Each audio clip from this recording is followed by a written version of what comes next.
Good morning, everybody. I haven't put my coat on yet, but I forgot. So I'll do that after we get started. But Madam Co-Chair, any opening comments? Good morning. It's great to be here with all of you. Look forward to a productive day. Okay, with that, we do a roll call? Representative Henderson. Here. Representative Larson. Here. Representative Sherwood. Representative Stith. Here. Representative Walters. Here. Representative Zwanitzer Dave. Senator Anderson. Senator Guru. Here. Senator Kinski. Here. Senator Salazar. Co-Chairman Nethercott. Chairman Nicholas. Here. Mr. Chairman, you have a quorum. Okay, welcome, everybody. Happy early Halloween. We've got the Speaker of the House in here. Welcome, Albert. We got our ex-member over there, our good Democrat from Jackson. Welcome, everybody else. Welcome. This is always one of the funnest days for JAC when we get it, the first to get the Craig report. So it's a lot of fun, at least for us it is. But Don, the floor is yours. Good morning, Mr. Chairman, members of the committee. My name is Don Richards. I'm appearing before you today wearing the hat of the co-chair of the Consensus Revenue Estimating Group, or CREG. I'm joined by Kevin Hibbard, who is the other co-chair representing the executive branch side of CREG. To commence, I wanted to thank and recognize the 9 members of CREG. It truly is a consensus process. And importantly, the staff who have contributed from the represented agencies. Today's report is a culmination of approximately a month of work, and a special note to Dean Tempte, Matt Wilmarth, Taylor DuPont on LSO staff, Winland Liu, and Dylan Boehner on EAD staff, as well as the agencies, including the Department of Revenue, State Treasurer's Office, State Auditor's Office, State Budget Department, OGCC, State Geologic Survey. Finally, I wanted to relay that we hosted this summer a much larger state's revenue forecasting group. There were 16 of them, and they met in this room. We shared our methods and approaches, and hopefully benefited from their strategies as well.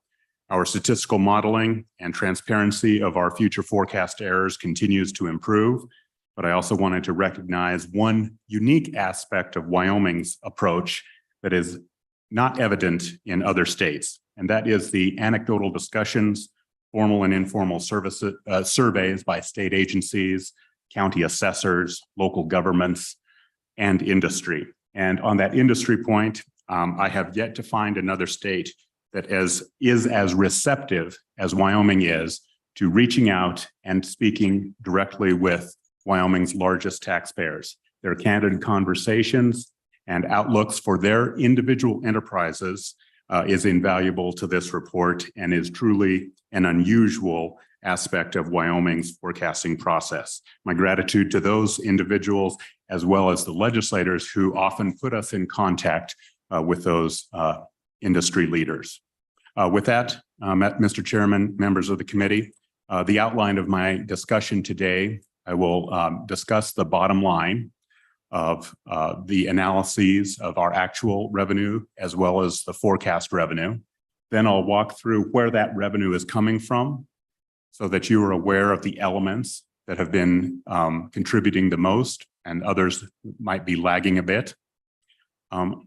Next, I will look at what this means to your profile. And in this version of today's meeting, at the request of the committee at your September joint meeting with the Joint Education Committee, we've prepared a long-term profile.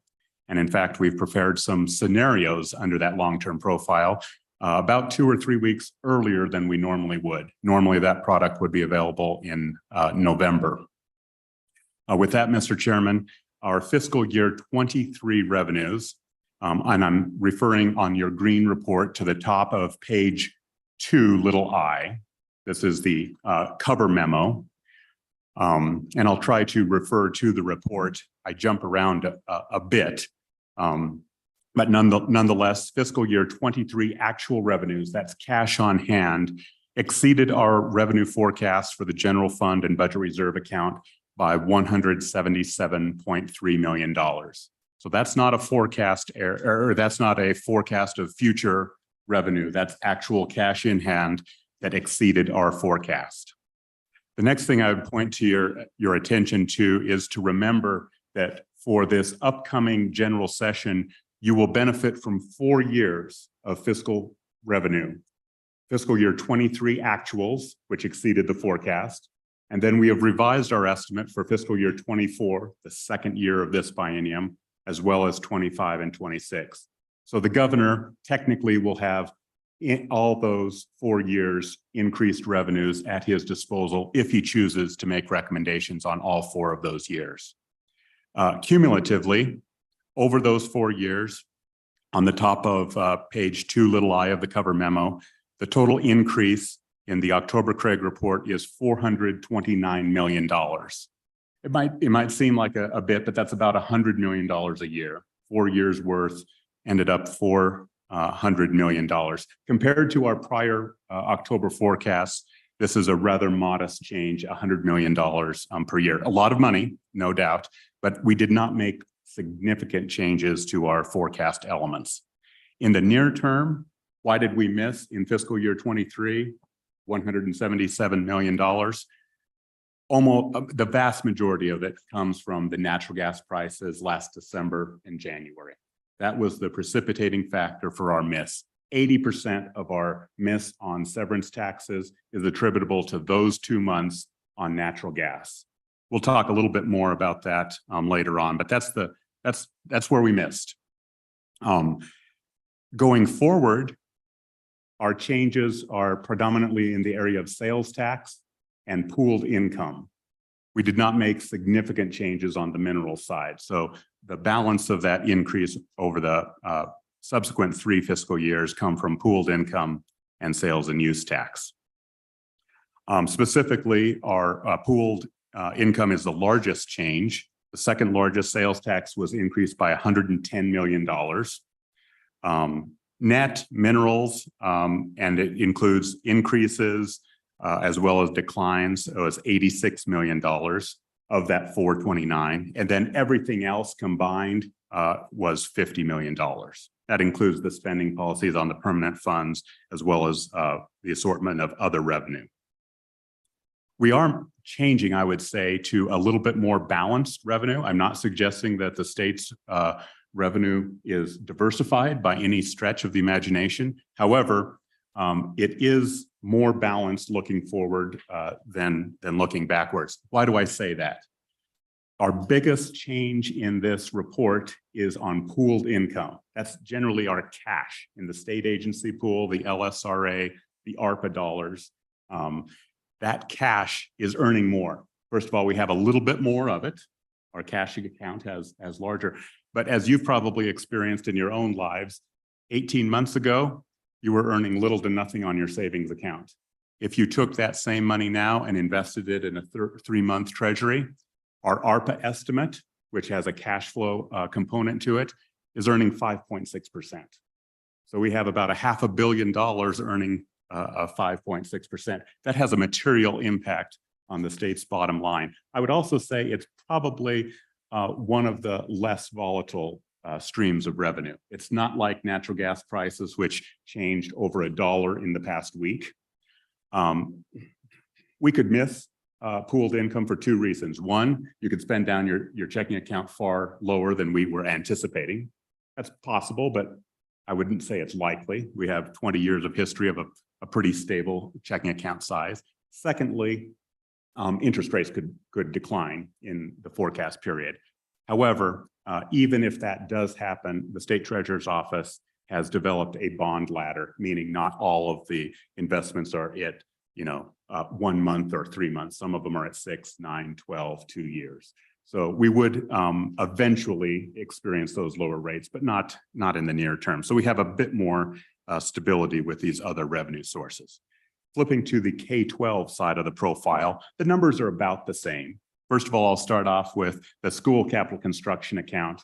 And when we get to that account on the profile, you will see what I refer to as a pesky negative number there. It looks bad, but don't worry about it. There is a negative $5,000 there because of a realized capital loss in that account. However, just because of the timing, we expect several $1 million of reversions. So by the time we put out a profile for January, that $5,000 will be long gone and there'll be a several $1 million balance there. So I know it looks a little odd, but don't worry too much about the school capital construction account. It will be in fine shape by the time the session commences. Secondly, we made no changes to that account.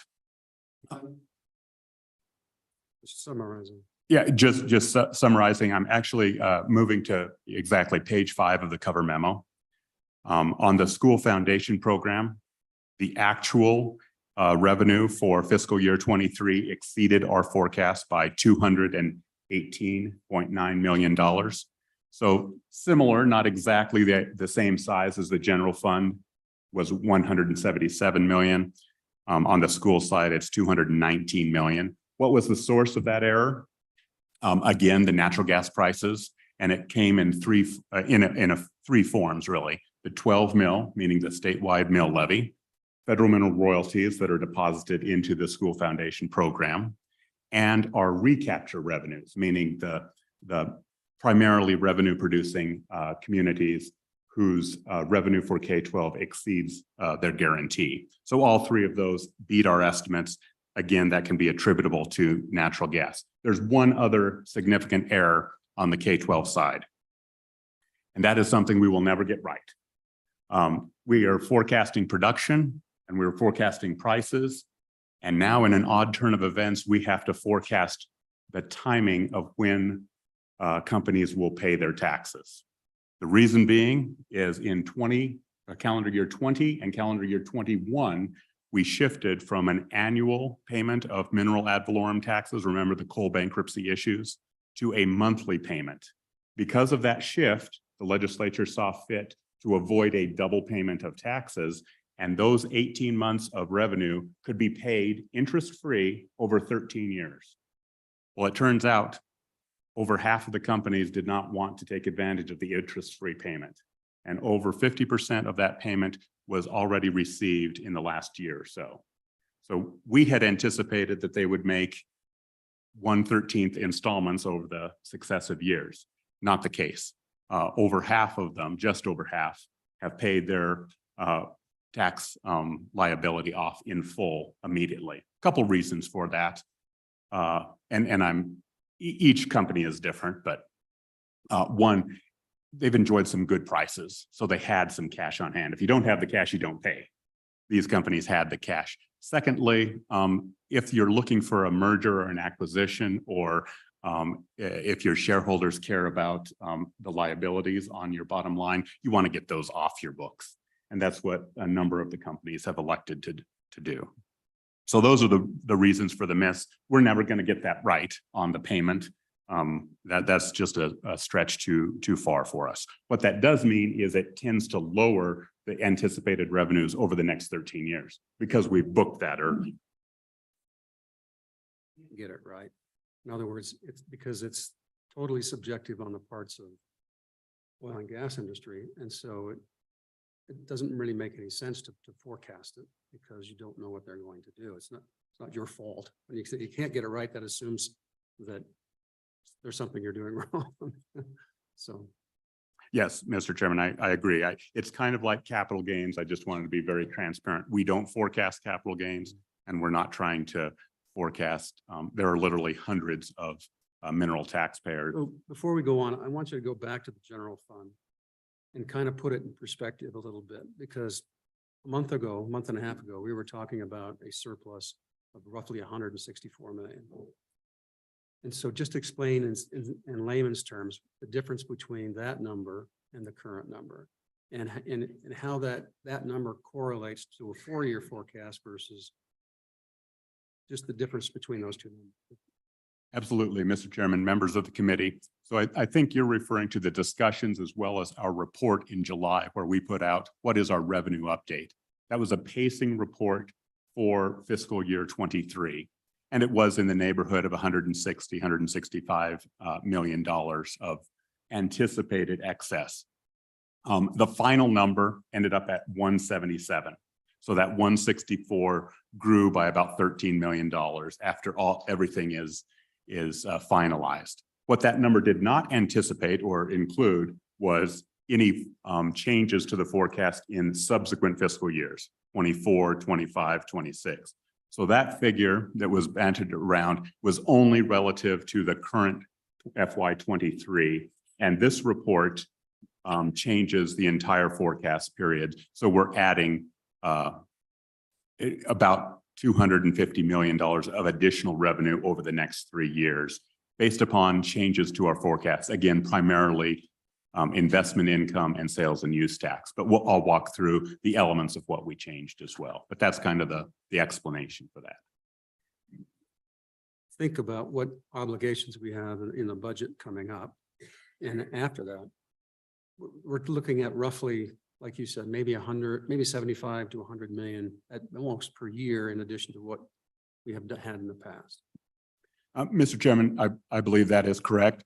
I might take it a step further because your colleagues ask this question a lot. The additional funds, which is $252 million over the next 3 years, I would argue that is recurring revenue. So $250 million is recurring. That 177 is largely one time. And the reason I say that is one time is, recall that's primarily due to December, January natural gas prices, and we'll get into the specifics on that, but they were extraordinary. They were something that has never been seen in the state of Wyoming's history in terms of those prices. We really generated a lot of revenue. That is not an event that I believe is likely to recur on a regular basis. So that's why I put that 177 just in rough terms, probably for one-time purposes. Well, and if you add in the inflationary components of the world around us, that 100 million is practically used up in a lot of ways. Mr. Chairman, actually, I have written at the top of my page, if I had to pick one theme for today's Craig report, it would be persistent and elevated inflation. And it is evident in multiple areas. It's evident in our sales and use tax forecast. It is evident in our investment forecast. It is evident in our non-mineral assessed value, that's residential property taxes. So you're exactly right to pick out that theme. Okay, sorry to interrupt. Go ahead. Mr. Chairman, going back to K-12, we talked about the $219 million for fiscal year 23. Once again, natural gas prices and timing of payments. That's cash on hand. Over the next 3 years, fiscal year 24, 25, 26, this Craig report adds an additional $237 million. That is evident in Table E on page Romanet 5 of the cover memo.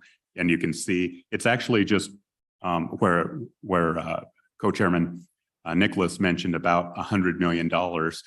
That's exactly right off of Table E. However, fiscal year 24 is even lower, only about $30 million, and then followed by 2 $100 million increases on the school side.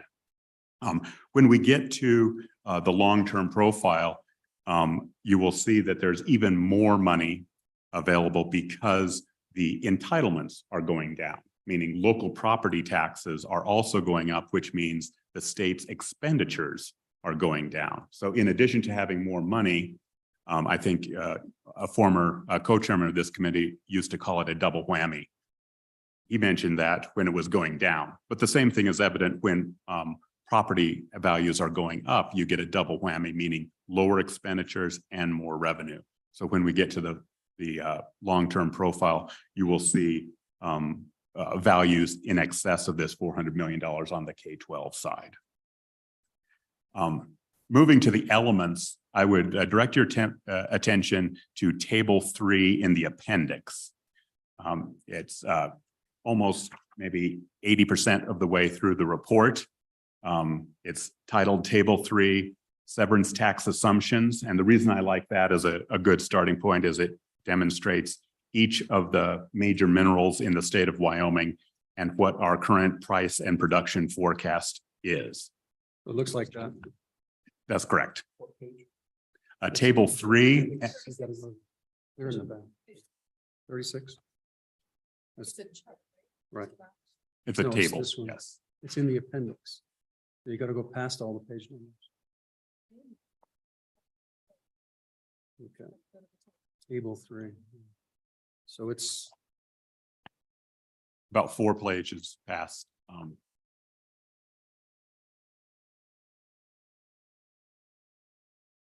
First, as everybody got it? as I indicated, we have not changed most of the elements significantly. We made some adjustments to oil and natural gas, but I do want to refer really one of my predecessors often used the term, Don, it's better to be lucky than good. And candidly, this year, I will suggest our performance was luck more than skill. But it was really remarkable how close we were. And so let me just run through a couple of those percentage variances. No, and you will see it's not going to be replicated, but oil production, we missed by 1.01%. Gas production, we missed by 1.35%. Surface coal production, we missed by 1.77%. If you move to prices, didn't do quite as good, but still very, very close. Gas price was 1.37%. Oil price, we were within 2.82%. Surface coal price, we were in 2.02%. Looking forward so far in calendar year 23, so the first 6 months of calendar year 23, we should be at half of the revenue. And at oil, we're 0.89% above in terms of production. Our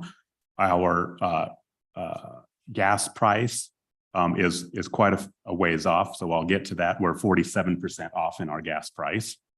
Our surface coal production is less than 1% variance. So our point being is don't expect big changes on table 3. Nonetheless, I will point out our oil production was right on the mark, and we made no change. We added what I would say an increase, $10 per barrel increase for the first 4 years when it came to oil price. It has been stronger than we had previously anticipated. Certainly, there is some risk in that. If geopolitical activities kind of dampen, that will take a risk premium out of the market. Additionally, if the world economy demand falls, you can expect some price pressure there. On natural gas, we modified our forecast to from a small increase in production to a small decline in production. What is a little bit surprising, and that is the $5.75, and you'll see that at the middle of table 3 for this current calendar year. We kept that the same, which is pretty remarkable. And the reason being is it's an average. It's an average of those high, strong months in January with today's prices. And I just went out there this morning before this presentation, and the Cheyenne hub price is $1.90. You might say, Don, you have $5.75. That's quite a difference. Why didn't you move that down? And again, it's an annual average. And also, just to point out, there is a differential again on the Opal. So the Western gas is getting a premium. Today's price was $3.19. So over $1 difference over those 300 miles between Eastern gas versus Western gas. However, this 575, we did in the background of the report make modifications to reflect that we've already enjoyed the high prices. So that all appears in fiscal year 23, and lower prices are to come. So if you look at it on a fiscal year basis, the first 6 months, we have a forecast of $8.25. The second 6 months, we have a forecast of $3.25. So it averages out to 575, which wasn't changed, but you can see we have taken into account. We've enjoyed the good times and are looking for more modest natural gas prices. With respect to coal, for those members who attended the Jackson Hole State Treasurer's annual conference, you will recall there were a few presentations about Wyoming coal production, and I think university professor illustrated where Craig was a fair bit more optimistic with Wyoming coal than the National Energy Information Administration. Our lines were always above their lines. That maintains true. We have even more confidence that we are accurate, and the U.S. Information Agency is in error. However, we get to their point by FY28 when you get out there. But near term, our coal production is even higher than we had expected. So we've moved up our production in the current year and the succeeding years before dropping it down pretty dramatically. So if you want to look at that on table 3, we have a 240 million ton production for the current calendar year. And if you look at the weekly trains, we're on track to hit about 236, 237. The second half of the year tends to be a little bit stronger than the first half. So we're going to be right in between 235, 240. But you'll see by the end of the forecast period, dropping down to 165 million tons. This is not a good trajectory. The same thing is true for natural gas, a continued decline. From these high points, well, we have a positive revenue outlook to share with you today. If you look back 12, 13 years, natural gas production is down 50%. Coal production is down 50%. And you will see this forecast does not arrest those declines when it comes to coal. It gets more precipitously negative. So that is a concern. Last thing I'll just touch on briefly is in the trona industry, they've had some unusual developments. In the last 6 months, the near-term pricing has increased by $30 per ton.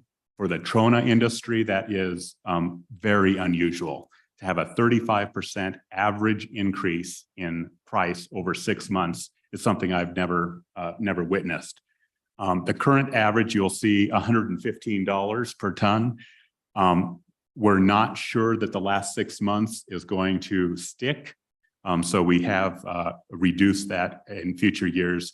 It's still elevated. Our traditional price for trona is somewhere around $75 to $80 a ton. So we've increased that to $90.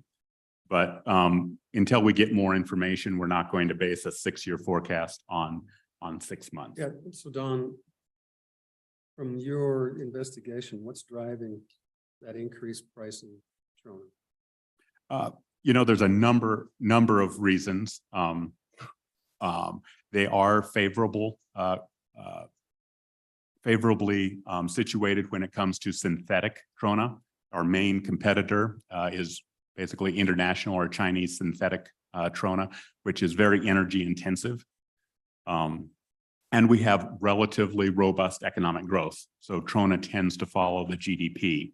In addition, it takes time to add supply. Now, I believe there is a facility that is likely to commence production in December of this year, maybe January, depending on timing. So it will come on, the natural supply will come on, but in the near term, they've been able to enjoy some very strong prices. I would also mention that they have a natural trona price competitor coming online. There's a multi-billion-dollar effort in Mongolia, which is not synthetic trona, but is a natural mine there, which could put pressure on Wyoming's operations in the out years. Mr. Chairman, Don, with respect to trona production, it remains relatively flat through 2028, which is somewhat surprising. Is it not? Are the 2 new trona projects not expected to start ramping up production until after 2028? Mr. Chairman, Representative, they are expected to ramp up production. In fact, one of them in the fairly near term, the other a little bit longer. However, and not all of the plants are the same, but their current production is lagging our estimate fairly significantly. We think that those issues were operational issues and will be remedied. So you'll see that 19.7 growing 1 million tons to 20.8 next year. I think there's opportunity for that 21.5 in the out years to grow even more substantially. But I think we also are a little bit cautious that we want to see that timeline for the second production expansion is in fact met before we start embedding that in our forecast. Cash contributor anyway. Mr. Chairman, that is correct. If we add 1 million tons, it really doesn't move the needle like the other three minerals. With that, Mr. Chairman, I'll move to sales and use tax. This is not any specific page. I'll just speak extemporaneously. The growth in sales and use tax has been fairly significant, largely due to elevated and persistent inflation, as well as a tight labor market. Household balance sheets are feeling a pinch with a variety of federal programs going away, such as support for childcare and increase outlays by households that are impacted by student loans. Nonetheless, at the present time, if you look at the past 2 years, we are coming off a 14% increase in sales and use tax, followed by a 13% increase. So we've had a pretty good surge in the largest revenue component to the general fund. However, we're always looking forward and seeing what's on the horizon. Our September collections was the first in the last 22 consecutive months where we had year-over-year decline in sales and use tax collections. That always concerns me. Is that the beginning of a trend? So if you look at September of 2022 and compare it to September of 2023, state collected less sales and use taxes for the general fund. I think there's a reason for that. Actually, 2 reasons. Number one, there is an audit finding that caused a payback to one industry. And then secondly, the activity that is currently going on is subject to, and we've had this before, I know the chairman has followed this, I can remember several meetings. The activity that we're seeing now is subject to local impact assistance payments. So we're going to see a big surge there. I think we're projecting up to $30 million this year. It's not that we're collecting less sales and use tax, it's that sales and use tax is being retained by those local governments, counties and municipalities. In that formula, that's the state's portion of the sales taxes gathered that then goes back. That's correct. That's correct. So that's why year over year, the general fund collection was lower, but the total sales tax was not lower. Nonetheless, it has not been as robust. Our forecast over the next 12 months is a modest 0.9% increase in sales and use tax. That takes into account the large impact assistance payments.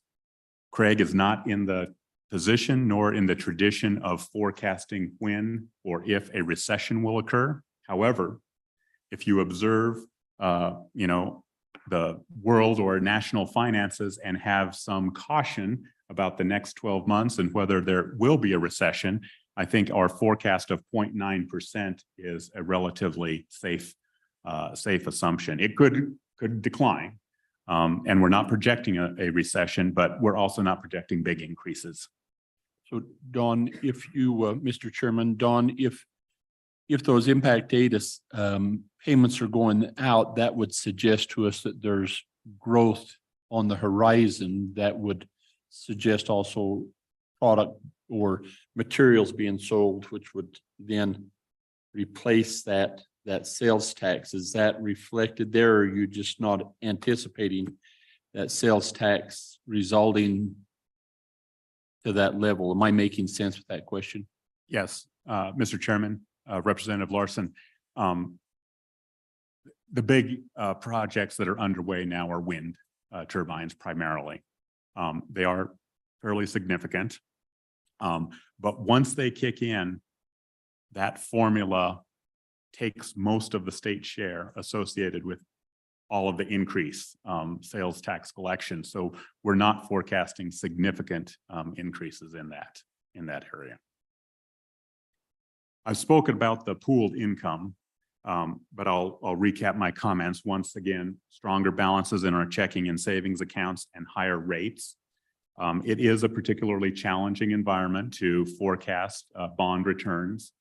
We have, as a state, experienced negative realized losses over the past year. We've experienced those in the Common School Permanent Land Fund. So we have a little over $40 million of realized losses that are held under that spending policy interpretation. So we have to get $40 million of gains to offset those losses before anything gets deposited on the school side. The Permanent Mineral Trust Fund does not have any realized losses on the balance sheet, so that's good. And we did immediately realize $32 million of realized losses in the LSRA.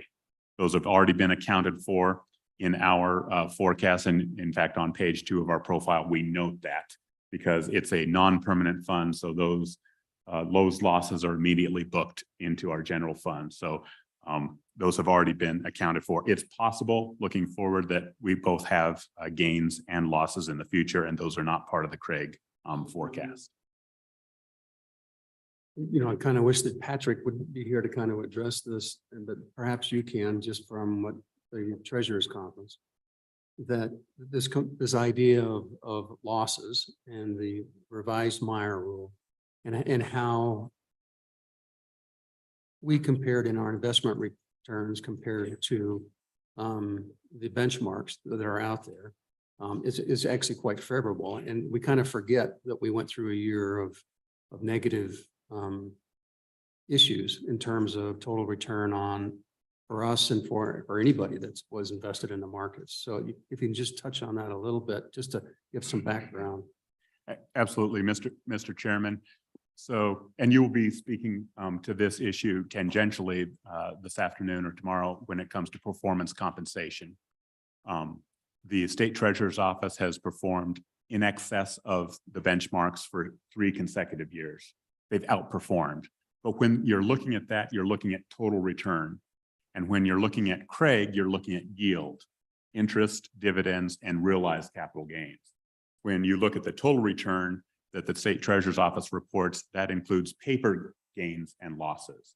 And they have indeed beat the benchmark fairly consistently in that respect. When it comes to interest and dividends, because of higher rates, we're going to enjoy larger yield or income generated off of the corpus. On the permanent side, it's essentially not an issue because we have those reserve accounts and the guaranteed 2.5% on the general fund. And those spending policies tend to work fairly well. I'm not commenting on whether 5% or 2.5% is the right number, but it's working relatively well over history. When it comes to the non-permanent funds, on the state agency pool, the State Treasurer's Office has set up about over $3 billion in what's referred to as a bond ladder, and they have elected not to sell those. So we have some low-performing bonds that are still owned by the state, but the State Treasurer, when we were over in the Jonah building, so 4 years ago, switched their outlook to that bond ladder. And the reason for doing so is to avoid realized losses for all those smaller agencies, the medical licensing board, the nursing board. They didn't want to say, hey, you're going to take a 10% haircut to your cash balance in your checking account. So they shifted their investment philosophy to this bond ladder.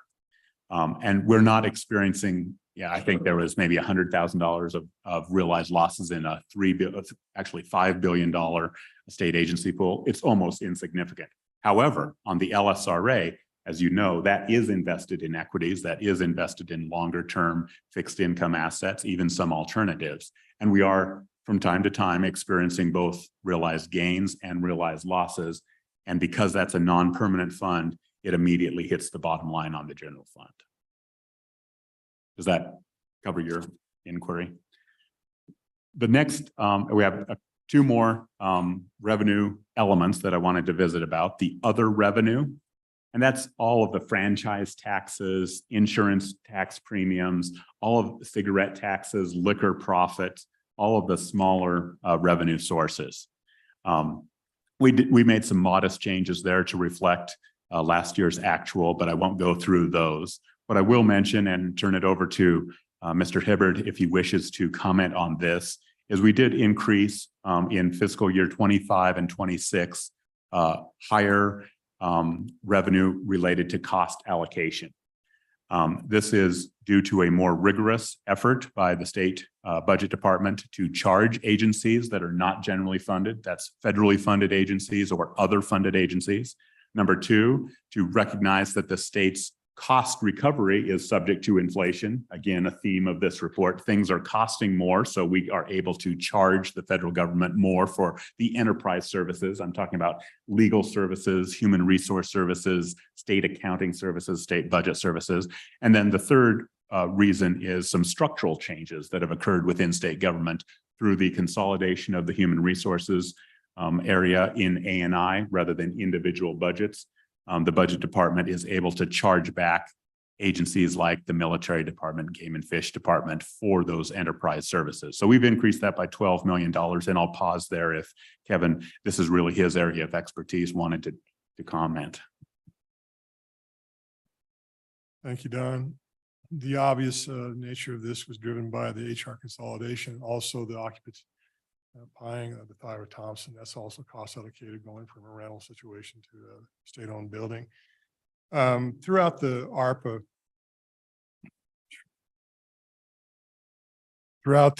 process, what we recognized was an opportunity, because all the money that's coming in, regardless of its SLRF, or more important is the formula funding, that the federally funded agencies do have the opportunity to bill the federal governments on those formula grants and their indirect cost allocations. It became important to us for that reason to make sure that we documented inside the budget what the allowable costs were for those agencies by those units. So you're going to see that in the budget request, and we're going to use a revenue code that is not really a revenue code. It's a transfer code, and we're going to call it SWICAP, so that you can understand. But the importance of this is that we can share with the agencies what the auditable allowable costs are for their organizations so that they can properly return their bills to the federal government, either through a direct cost allocation or through an indirect cost allocation. And also what we discovered, there are some federal funds that are reliant upon the formula of how much we receive of how much state dollars that we're spending. So if we can show the federal government that we're actually contributing more allowable cost to a grant, then our grant awards become more sizable. An example of that conversation would be with victim services. And we also uncovered some areas where we wanted to apply some corrections to the methodology of the process to more accurately defend and position ourselves as a enterprise to represent what the allowable cost for the state of Wyoming. It's very complicated. You're going to see a lot of Chapter 17s. They're all going to be this similar of nature, but the mission here is to identify the allowable cost for the agencies. And then once we do, not just the state budget department can report upon that, but anybody can look at the budget and say, okay, here's an expectation of the return on the cost allocation. You can go into the financial system and you can report on what the actual returns are. So we're more transparent with the ability to actually track how much we're collecting and targeting.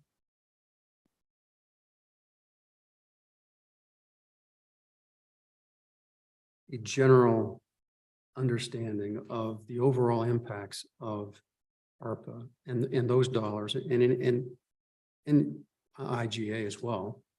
When we did that, essentially substitute those dollars for general fund dollars or school fund dollars because we could do it because of our situation. And now as we move back to a normal cycle where we don't have those dollars and we have to substitute our own dollars back in, do we have just kind of a simple generic breakdown of what that overall impact is going to be on our future budgeting with our on the school side and or on our general fund side of what we have to recount for essentially, so that we don't, and how does that dovetail into the roughly $100 million in revenue surpluses that we're talking about over the next 4 years? Does that question make sense?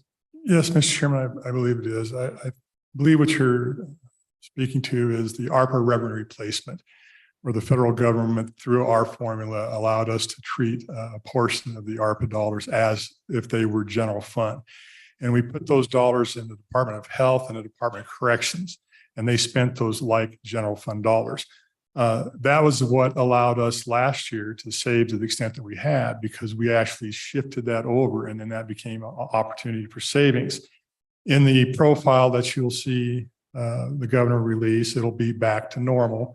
And also in the Chapter 17, you'll see those adjustments that took place by the state budget department in those agencies. They will be defined, targeted in the Chapter 17. And also, Mr. Chairman, I'd be pleased to give you a report on that, and just expect that here in a couple of hours. We can just be happy to share that with you. And the last thing on the statewide cost allocation, I just want to make one statement, and that is, think of the statewide cost allocation as you're changing the colored money from federal dollars to state general fund dollars. You've just untangled yourself from all the federal requirements on that. What you decide to do with that once it's transferred, great, have at it. But what our mission is to convert it, disentangle it from the federal dollar, and then you'll have it available as a general fund dollar. Thank you. Mr. Chairman, if there's no further questions, I'll discuss the last revenue element, and that is the non-mineral assessed valuation. That's property taxes for industrial, commercial, agriculture, and residential. We're coming off, as you are well aware, I am sure, from your constituents and even your own household, a statewide average increase of 17% on property taxes, followed by a statewide increase of 14.7%. So two strong double-digit increases. This is the 1 and 22, or you? Yeah, we refer to them as tax year 22 and tax year 23, which are inclusive of last year's taxes that you paid last November and this May, and the taxes that you will pay on your residence beginning this November and next May.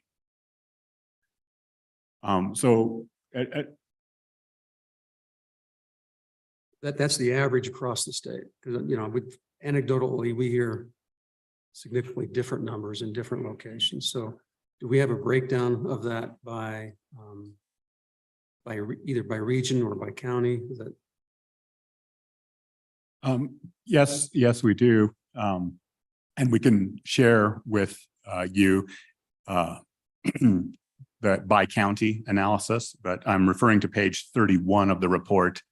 And it says Campbell, Converse, Sublet, and Sweetwater, 35% of all residential property taxes was from Teton County alone.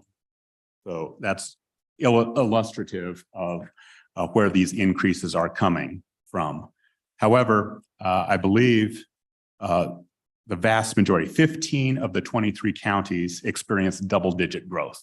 Not all of them. And I don't want to misstep, but I think there are counties such as Converse County, Niobrara County that still had strong increases, but not double-digit increases.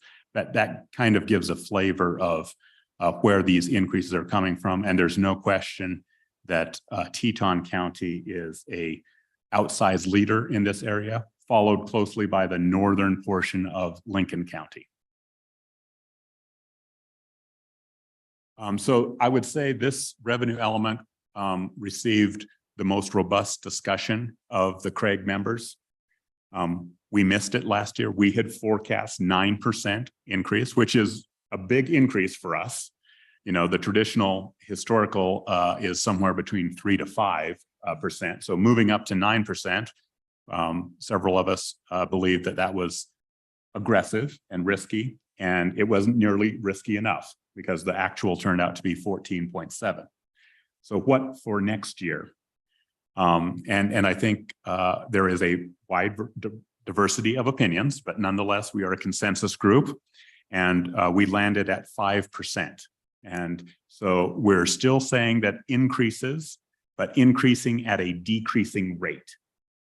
Why is that the case? First of all, the mortgage rates are increasing, and if Karen, if you could put up a slide. I don't usually do this, but nationally, I think it's pretty evident that the median price, and you see that on the far right, The median price of a single family home has dropped fairly precipitously over the last year. And you see that at the far right. I'm not suggesting that the national household is reflected at Wyoming and certainly not in every county. Keep in mind, we did not recommend or forecast a decline, but we did forecast a lower increase at 5% as opposed to the last 2 years of 17 and 14.7%. Secondly, we know that the inputs into the CAMA system model, one of those inputs is construction costs, and the construction costs have actually declined. So there is a negative input in that statewide model. Again, we're not saying that there will be a decline, and I'm confident that several of you will experience increases well in excess of 5%. Nonetheless, the data that we have available to you, to ourselves, suggests that we're seeing a decline in the increase in property tax assessed valuations. Now, we do reach out to local counties, and I will tell you that the results are variant.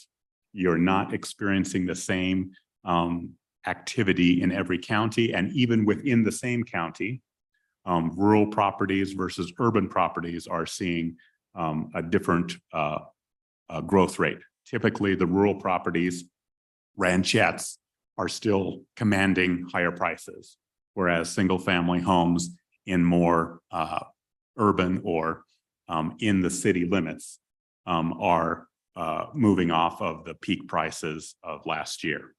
Nevertheless, this money has a direct impact on K-12 and is arguably the largest reason for the increases in fiscal year 24, 25, 26 in our 5% assumption. It could be bigger. In future years, after tax year 23, we have returned to a 3% growth rate thereafter.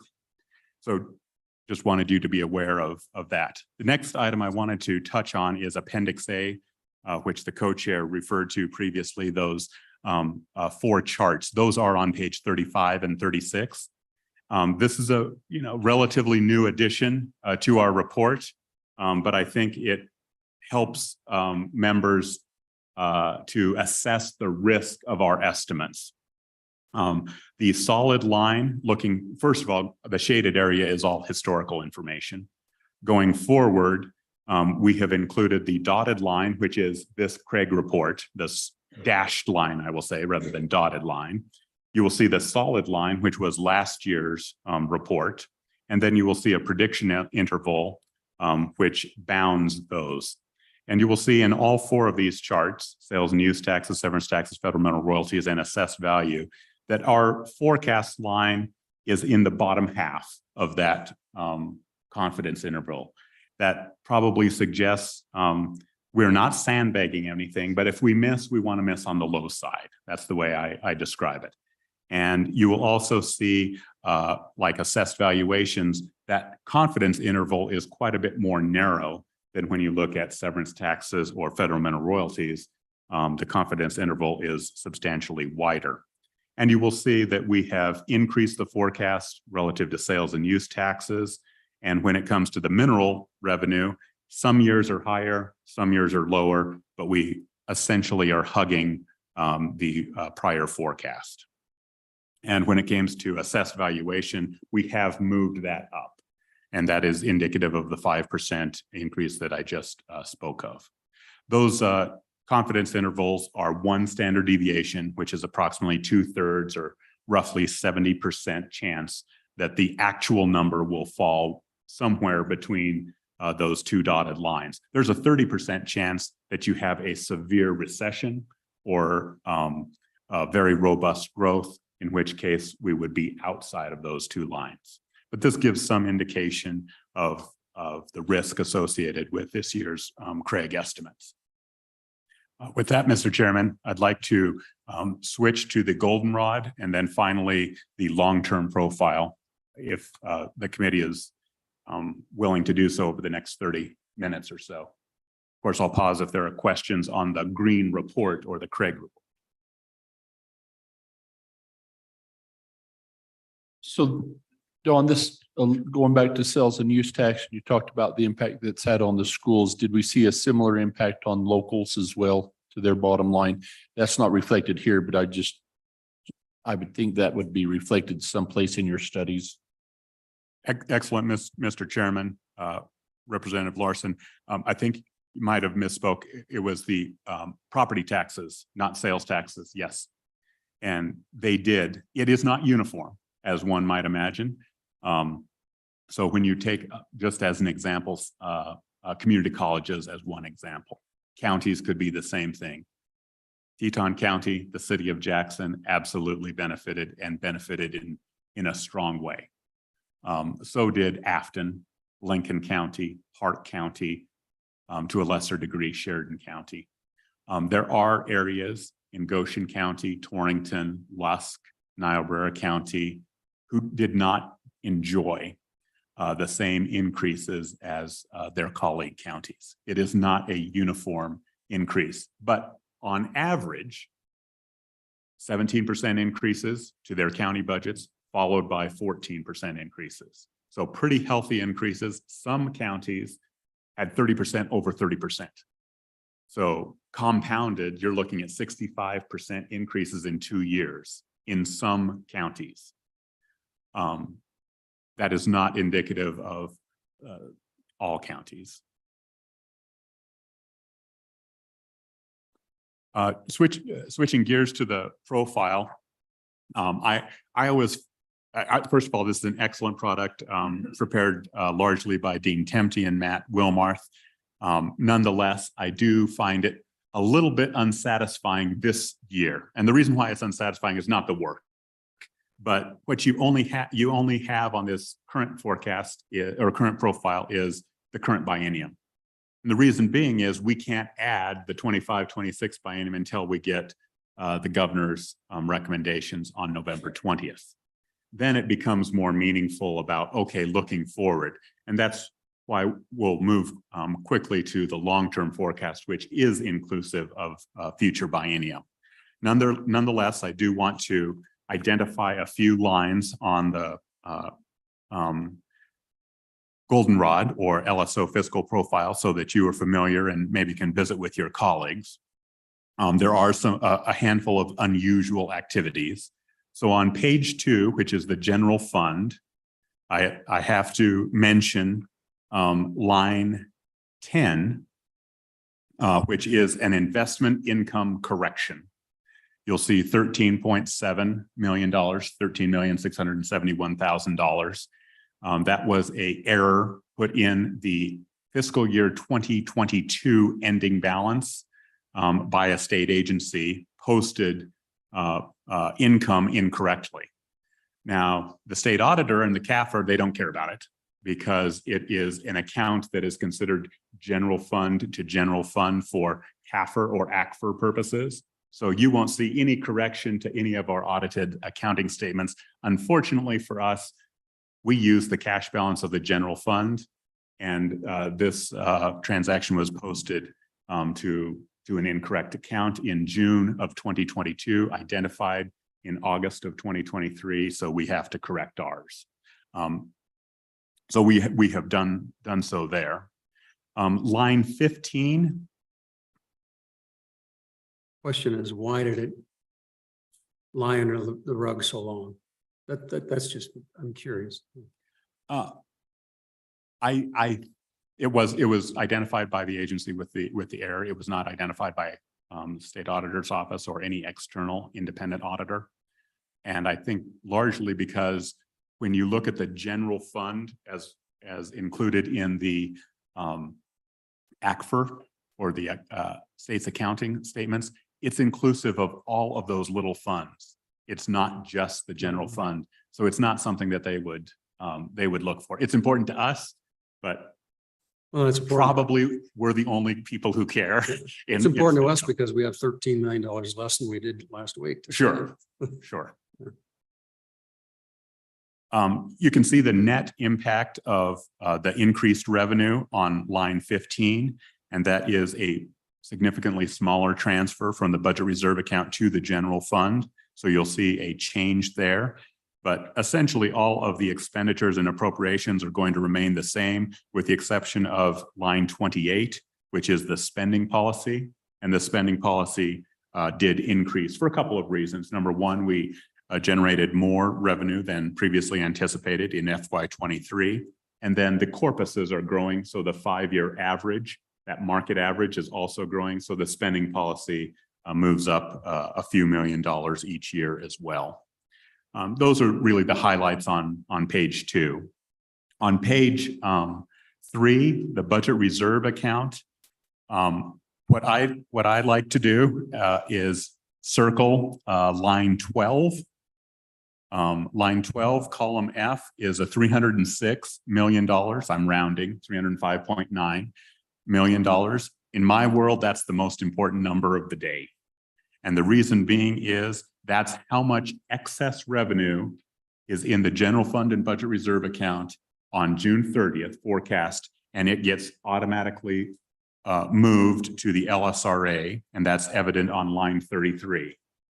So I'm not suggesting what the governor may or may not do, but I am identifying that if the governor wanted to access those dollars, he would do so in the form of an effective immediate appropriation, meaning appropriate those funds before June 30th, because technically he does not have access to the LSRA unless he invokes a special statute, has not been invoked since the Sullivan administration, to have an alternative budget.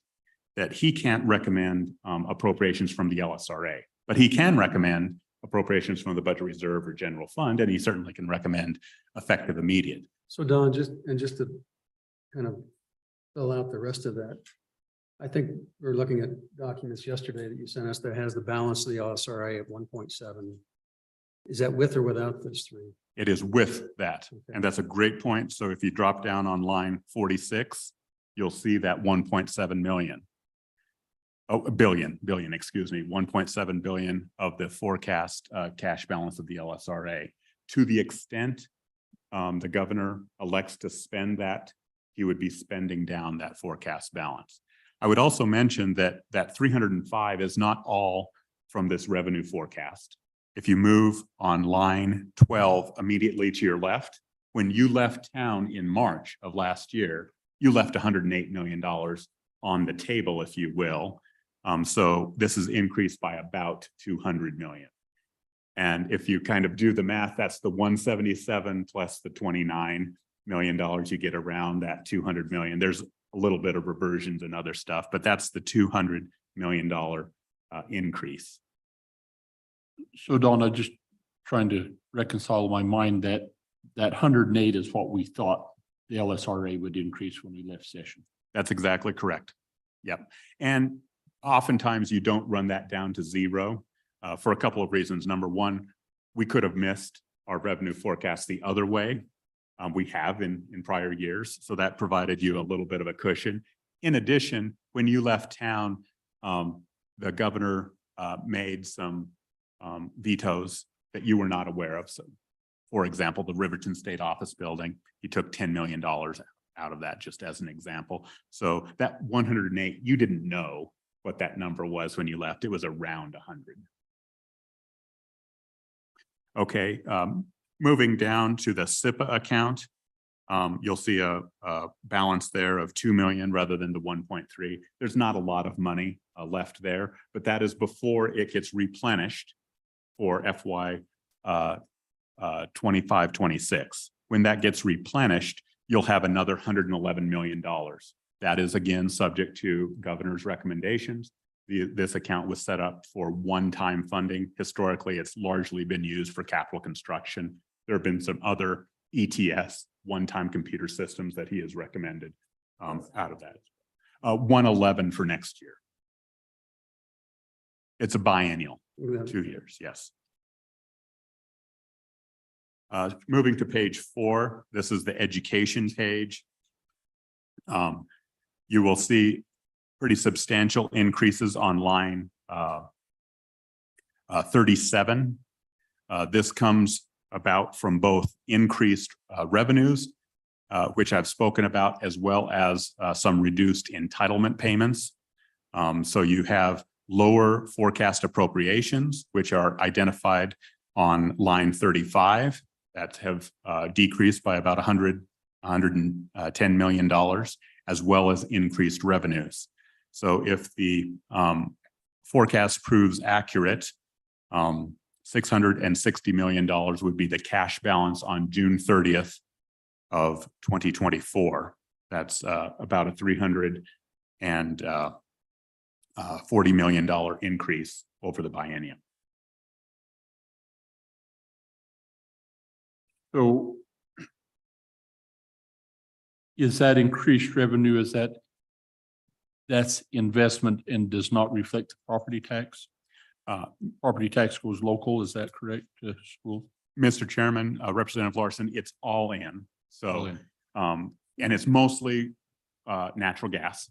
That's the largest point, and mostly cash on hand. It's not a whole lot due to the forecast. And on the revenue side, let me just run through those again. Page 4 of your green report. The 12 mil was 80 million, FMRs was 55 million, recapture payments, which is both Teton counties recapture as well as the mineral districts like Converse County and Sublette County at 84 million. So it's mostly cash on hand. And then the expenditure side was due to lower entitlement payments, largely due on the entitlement payments to non-mineral property tax increases, that 14.7%. Time versus ongoing.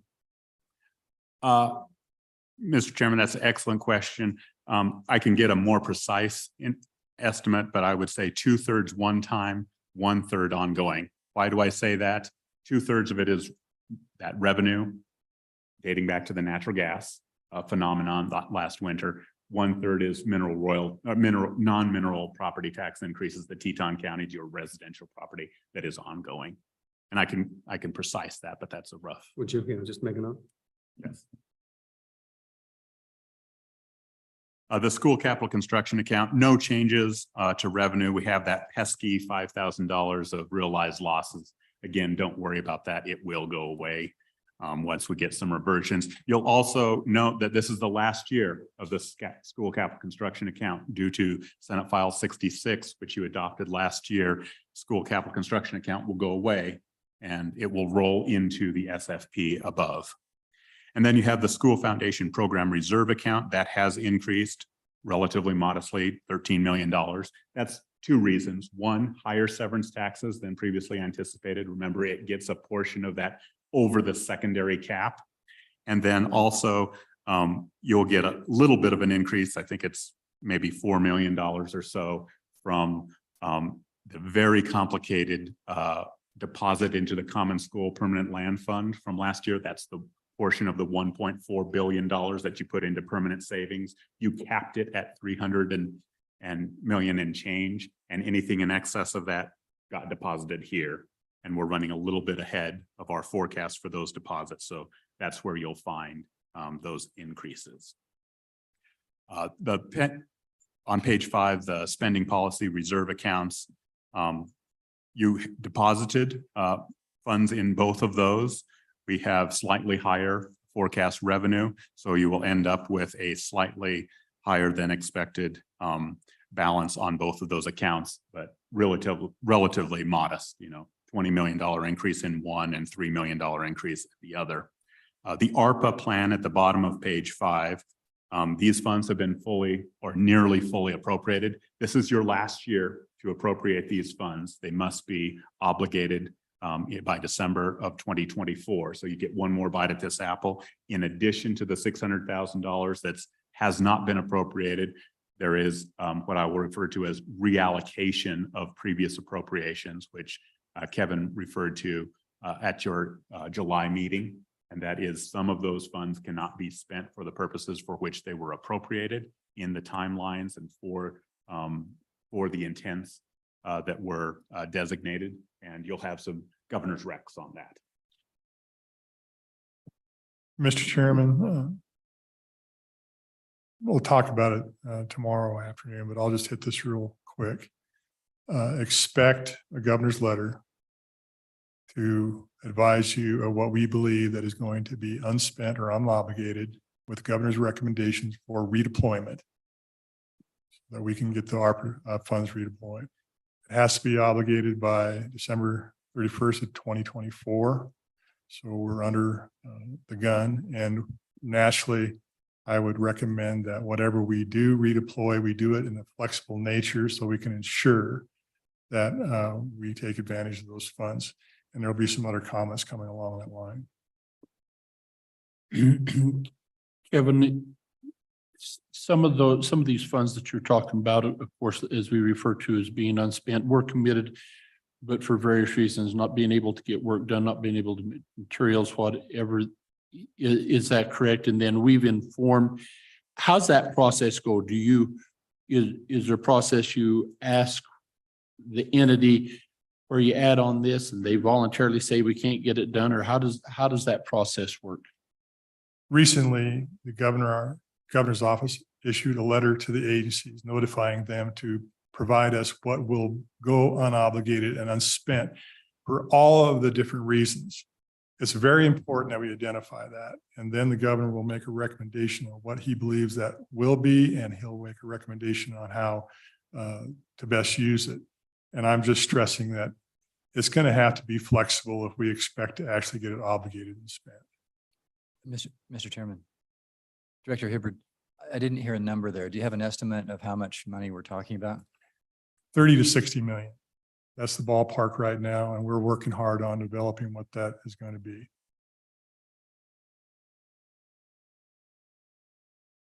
Mr. Chairman, if there are no further questions on ARPA, I'll move very, very quickly to page 6, which is the water development accounts.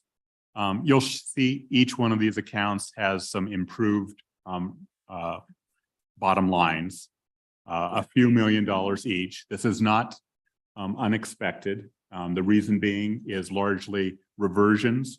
Projects are being completed. They come in under budget. They also have the ability to generate interest from their loan payments on some of those projects, and they come in a little bit higher than expected. But the one significant change applies to Water One account. And in the 2022 sessions, the water bill from 2022, there were 3 or 4 projects that were appropriated, not unlike the CWC Jackson Outreach Center that was appropriated with both general funds and ARPA funds if it was deemed eligible.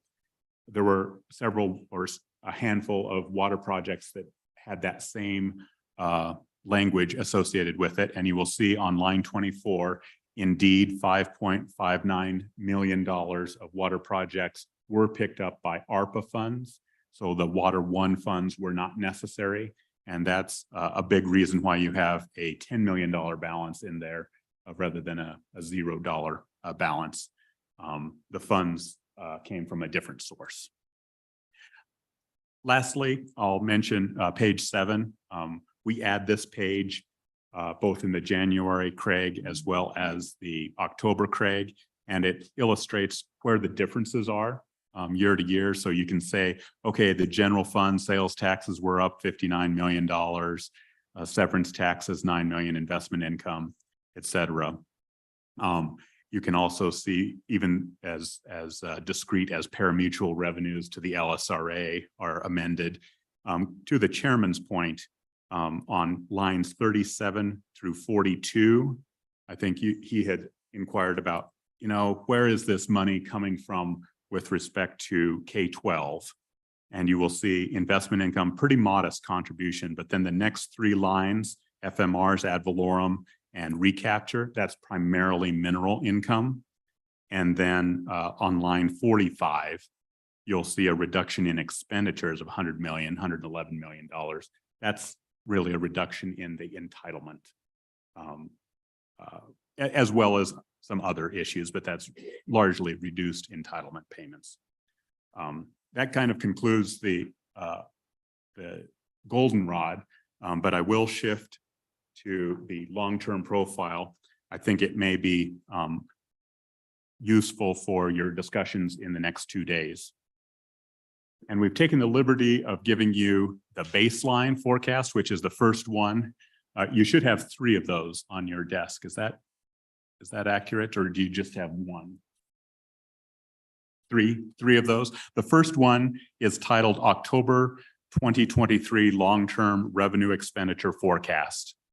This is the one pager that former Representative Schwartz, Senator Hicks, and an effort led by Senator Kinski in the last biennium generated this long-term revenue forecast. The 2 scenarios are just that. I have posted out there the baseline. I have not posted out scenarios, and I'm anticipating a variety of requests, not only from this committee, but from your colleagues about what if scenarios. But looking at the baseline, I've highlighted the kind of most important numbers. You start with the beginning balance in the first box at the top, then you add in revenues, you subtract out appropriations or expenditures. This is where we get a little bit uncomfortable as LSO staff, because we are anticipating what appropriations you will approve over the next 4 biennia. That is not something we're well suited to do. So we try to use some fairly strict parameters of what is included in the standard budget, as well as direction this committee gives us. So if you give us different assumptions, we're happy to include those. So let me give you some highlights of assumptions. On line 28, based on direction last year, we have $105 million for locals, which is not the 146 you appropriated last year. That's kind of the base amount. If you want us to include a different amount, we obviously will do so. On line 27, we're including major maintenance at the 2% level. The State Building Commission has approved a budget request at the 2.56% level, which is, another $40–50 million higher than that. Again, these are assumptions we don't like to be the ones making, so we defer to you if you want to change those. And then finally, in the Department of Health, pursuant to footnote number 2, we have included an estimated $55 million for the 25-26 and 27-28 biennium to address a portion of the Department of Health's requests that were funded in the current biennium with carryover funds. So you'll recall maybe that you allowed the Department of Health to use up to $80 million in carryover funds for their 23-24 biennium, fully knowing that they're going to come back and ask for this. This was not one-time event. They needed those funds to continue the operations for their social services. So they had basically 2 choices. That becomes part of the general fund budget, or they stop delivering those services. And this committee said, okay, put in $55 million. That's not an assumption I want, to make. If you say, hey, put in the full 80, let's not do 55. We will make that adjustment. And so what line is that reflected on? Yes, line 24 in the Department of Health. And you'll see a bump there, which is inclusive of their normal increases in their standard budget, meaning they got compensation increases. And so if we go down, if we go to 55 versus 80, that means we're taking back part of the step 2 that we funded, or the step 3 that we refunded. Is that fair? Mr. Chairman, I think that is fair. And in fact, I would argue that the 80 million does not fully cover their step 2 and step 3. It would even be over 100 million. So we probably need a kind of a one-pager on those issues so that we know exactly what those overall impacts are at 100 million versus 80. Mr. Chairman, when the governor submits his profile, we'll start with the total amount of money. And then what we'll do is we'll profile what it is that his recommendations will be. It's unlike this. It's just clear, here's how much money we're going to have, and here's the recommendations. And we have those requests and working those now. And so, just using this as an example, how much of that surplus of 177 million does that eat up? if we fully fund what we cut in health. That's happened. Yeah, Mr. Chairman, just as a starting point, it would, you take that 155 and bump it up by 50 million to 105. I'm rounding here. So take $50 million off of line 41. So it's not a huge amount, and that addresses. That's an annualized number. Then. It's a biennial number, yeah. Go ahead. So Dawn, just wanting to make sure that I'm tracking the conversation correctly on that Department of Health. So if we go back to the step 2 and step 3 reductions, we come back and we said in the standard budget, those stay, but we want to go ahead and refund those with one-time dollars over a period of time. But yet some of the step 2 and step 3, we didn't fund. So there's some of those that stay in place, some that we fund with one time, took out of their standard budget. And so what we're, this concept here is taking those that is reflecting what we funded one time and anticipating them being put back in the standard budget, but doesn't account for those that remained unfunded. And that'll be a conversation whether we put those back in the standard budget or not, but this is just looking at those that we funded one time. Am I tracking? Mr. Close. Chairman, you're tracking precisely. We have those that we extended and we have those with the intent was to remove. Either of those would be addressed through an exception request, up or down. Okay, thank you.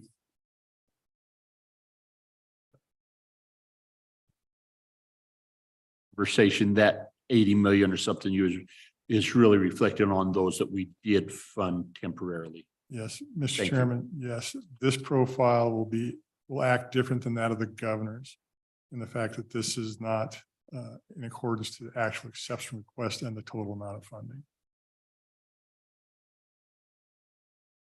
We probably need to know of that 80 million or 100 million, 105, whatever it is. How much of those are matching programs versus non-matching programs so that we have the full economic impacts? Mr. Chairman, those requests will be delineated as such, and also the funding sources as funds distribution, general fund, other or federal, those are also in the request as well. So it's clear in there.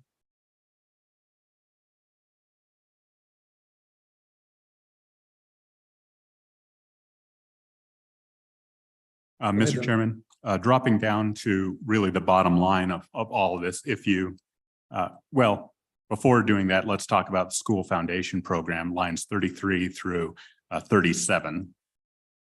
The external cost adjustment from last year, which you approved and was sustained and ongoing, is incorporated, and that is incorporated in line 34 as it's embedded in the K-12 funding model.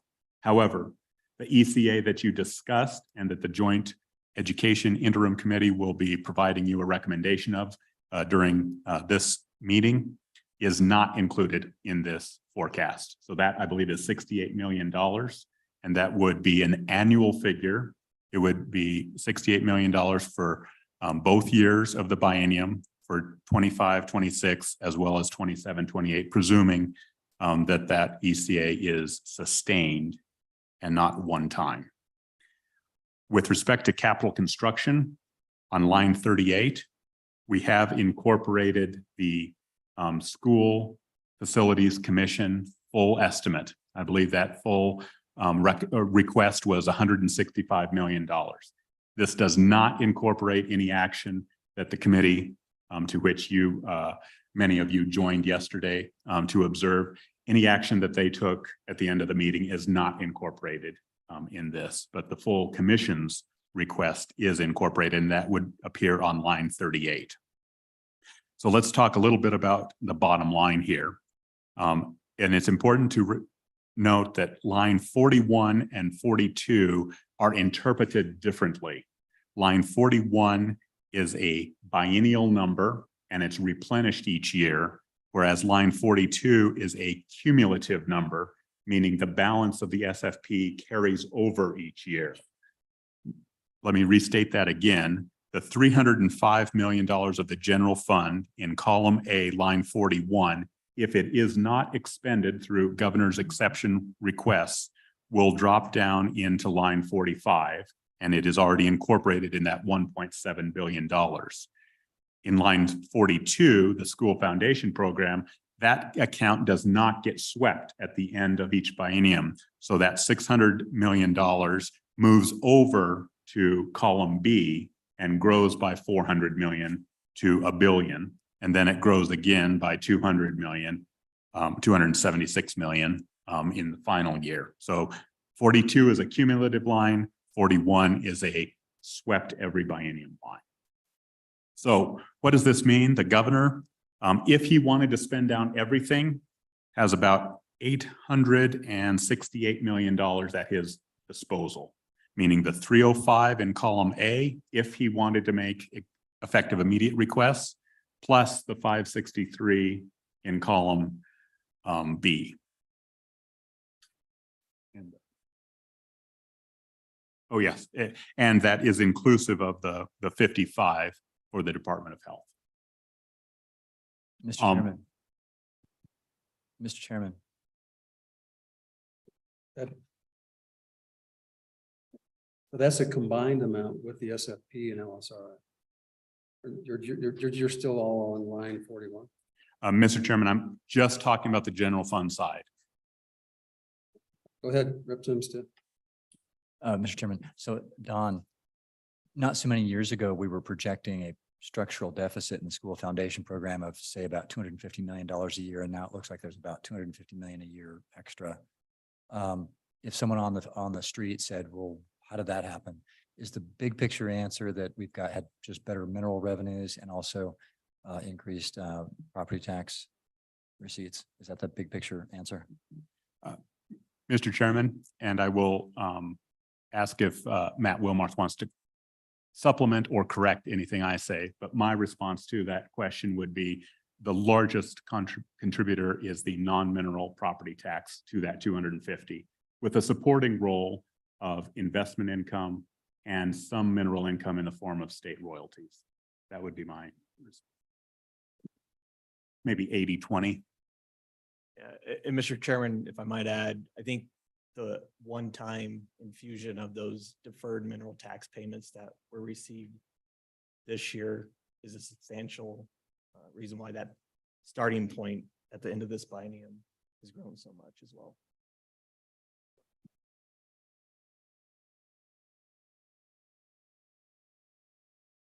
Well, Mr. Chairman, I like the way, if I could echo the comments that Representative Stith indicates. He's starting with the 660 and he's saying, hey, a lot of that is one time. It's over the cap, federal mineral royalties. It's the natural gas one-time price increase.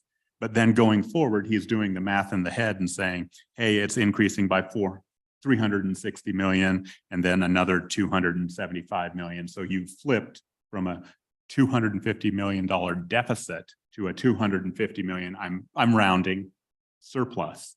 And that's kind of a biennial surplus.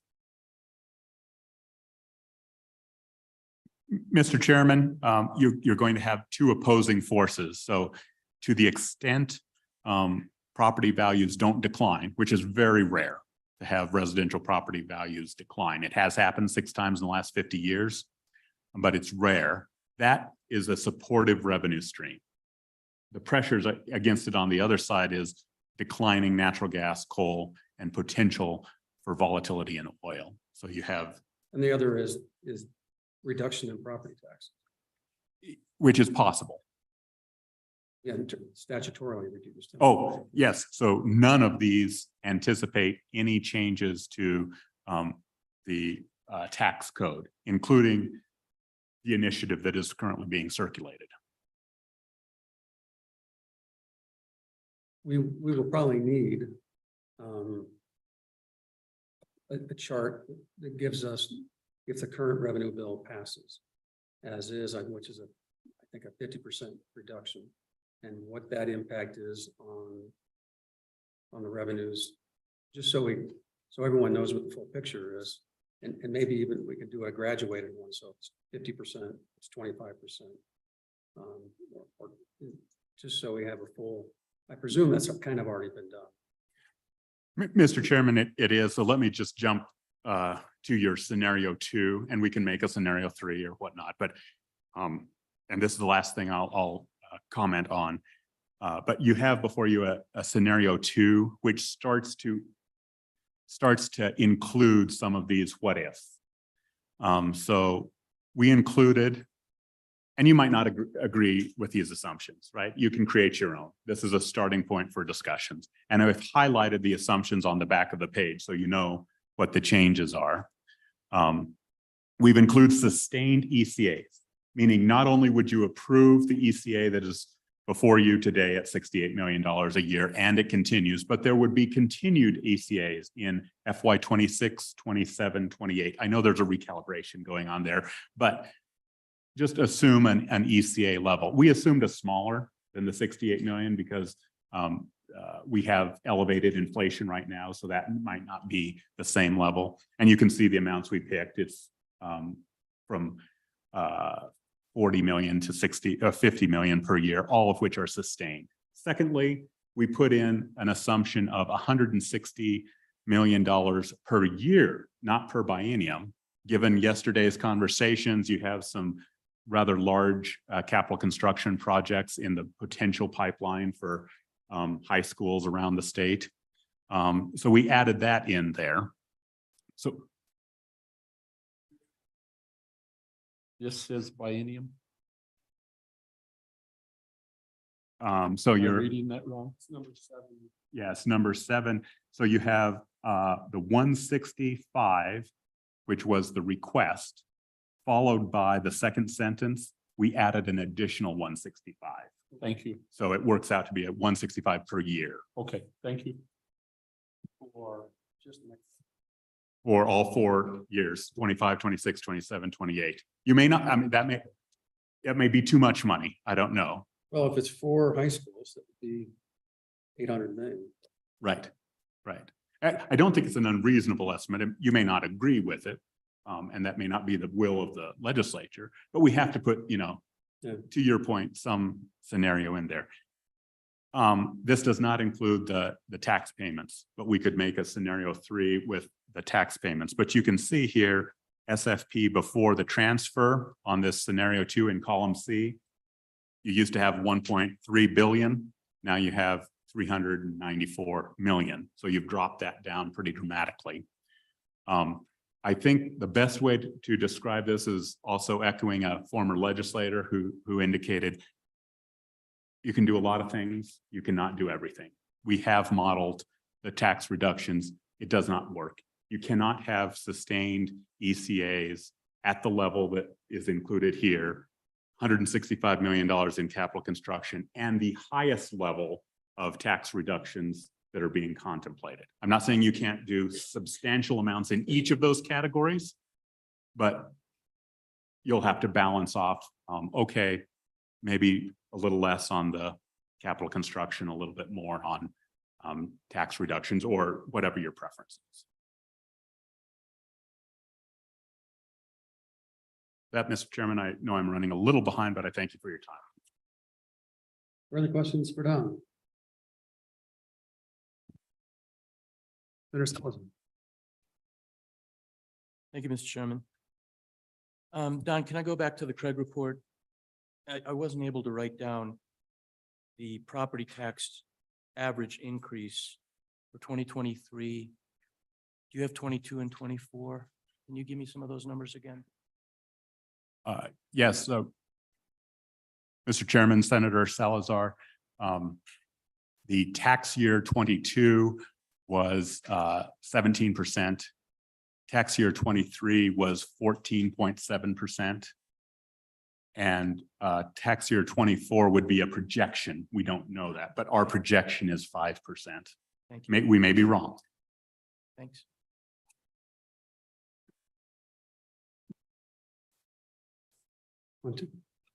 Okay, we're going to take a 10-minute break.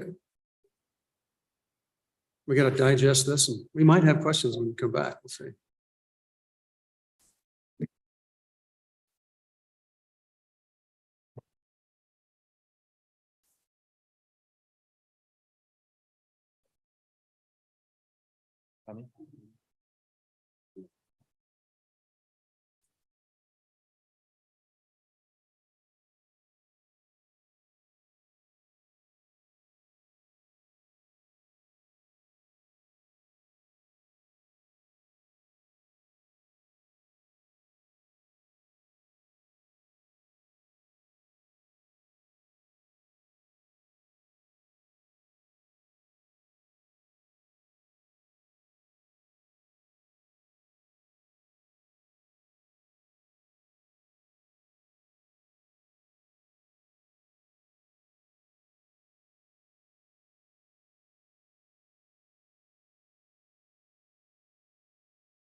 Okay, welcome back. Next on the agenda is a major maintenance review. So we've got Representative Larson and Jerry and Suzanne. Welcome. Good to see you. Go ahead, please proceed. Well, Thank you, Mr. Chairman and members of the committee. As you'll recall, as part of our interim conversation and conversations that this committee's had over a number of years, we elected to take a look at major maintenance and how we ensure that we're preserving the assets of the state and not costing us more money and replacing them at the right time. As we got into this conversation over the interim and looking at the bill, it's really hard to, and probably as part of the problem we've had historically is that we look at one segment of our assets, maybe schools, and ignore colleges, or we look at the university, ignore state facilities. And if we're going to talk about doing major maintenance, it needs to be all inclusive. And then when we do that, we need to make sure that we're talking on the same page, and bearing in mind that the contractors doing this major maintenance or new construction or whatever it is on a state building are the same ones that are going to be doing it at the colleges or at the University of Wyoming or wherever. And so to kind of have this conformity, I felt in moving forward with a couple of bills was important. I would also just suggest to you that I don't think we solve all of the world's problems in this regard in these two bills. I think that this is really kind of laying a foundation for further policy decisions as we move forward. There's two bills here that we'll talk about. One is made mostly conforming, and the other is really talking about some policy decisions that we make. So you'll have in front of you two bills, and the first one that I do a summary on is on 243. That's a bill that goes across the statutes for state operated buildings, UW K-12 community colleges, to provide clear definitions regarding capital construction and conforms them so they'll be the same. It also codifies reporting in statutes that we've been requiring in section 300s of the budget bill, and addresses statutory correction for phasing in new construction for major maintenance at the community college section to comply with the bill in 2018, eliminating phasing of new buildings for major maintenance in K-12s. So just a note too on the structure of this draft bill. At the very end in section 2, you'll see the repealers. All of those repealers are shown throughout your bill with this as the stricken language in existing language. So in this bill, in the K-12 statutes, in 2115, we have to submit a recommendation for major building and facility repair and replacement. And they're given guidance on the use of major maintenance funds, with excess funds remaining in the districts and not required to revert. And they provide a report on the expenditures and commitments of major maintenance funds. These requirements in statute for K-12, why I'm echoing so much, Mr. Chairman.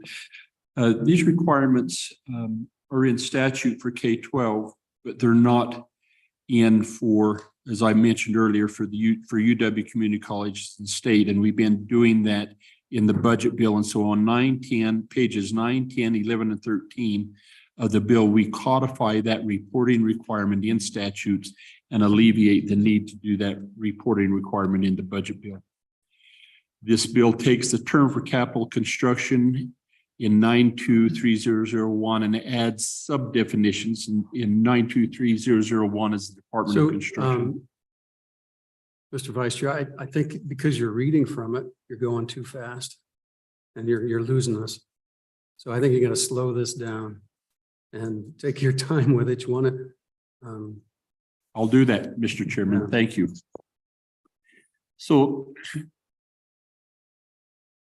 the bill takes the term for capital construction in the Department of Construction, and it adds sub definitions. And this is important because across all of our statutes, we have similar terms, but they're different as it applies to the university, to community college. And so we try to put all of these sub definitions under one umbrella, with the language that addresses the nuance of those particular terms. Although their funding process for these subtitles, the bidding process and oversight process fit under capital construction, they're different in the problems they're designed to resolve, such as new construction versus major maintenance, or capital renewal versus code compliance.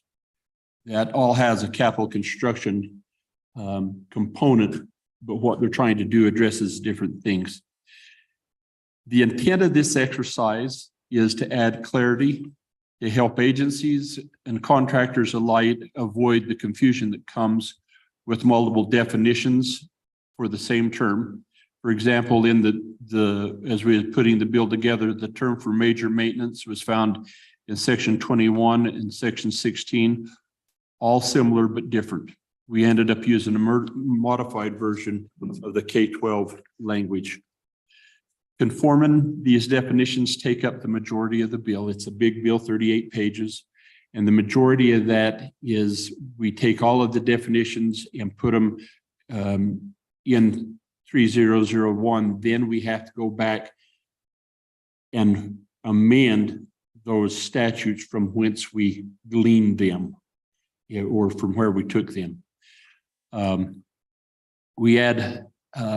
We also add definition to the term demolition. This is a conversation we've had over the past couple of bienniums, where we find that demolition projects are increasingly costly as we have to take down these buildings that historically were built with materials that now have to be abated and handled differently.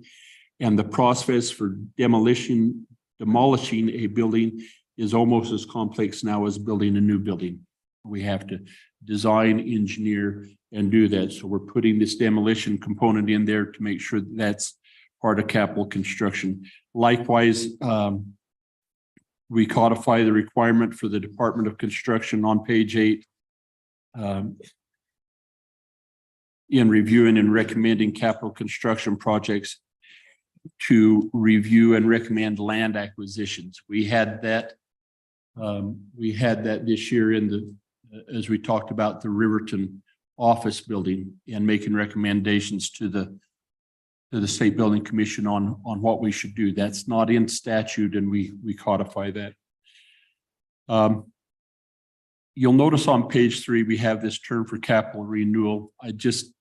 If you've looked at that and read it, and it perhaps is a little bit hard to digest, I have an amendment to more clearly define what the term is referring to, which is really referring to the infrastructure outside a building that needs to be replaced or repaired, but it doesn't qualify as new construction because it's existing and may exceed what they have the availability to do with major maintenance. A good example of that would be water, sewer, perhaps your central utility, hydronics, your water circulation. We've seen this with the challenges we had at Western Wyoming College. You'll remember a few years ago on that campus where bacteria ate up their water lines. The ground had shifted. We had to redo the sewer. All of that would classify as capital renewal, but is not in the vertical, not in the component of the building. And that's why that definition is important. On page 35, we delete the language in the community college section requiring new buildings to be phased in for major maintenance. This statute's a little bit confusing because in 2018, the Select Committee on School Facilities changed that in 92107 to where the State Building Commission didn't require that phase in, and they had to address all other major maintenance under that same formula. But we didn't take that language out of the community college statute. So we removed that to eliminate that confusion.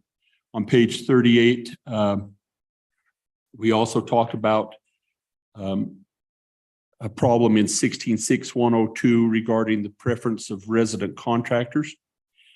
Depending on the cost of a project, if it sometimes does not require a formal bid. But the current language in that circumstance, the contract has to be let to a resident contractor of the state. But in the event that service that we're trying to bid in that situation doesn't exist in the state,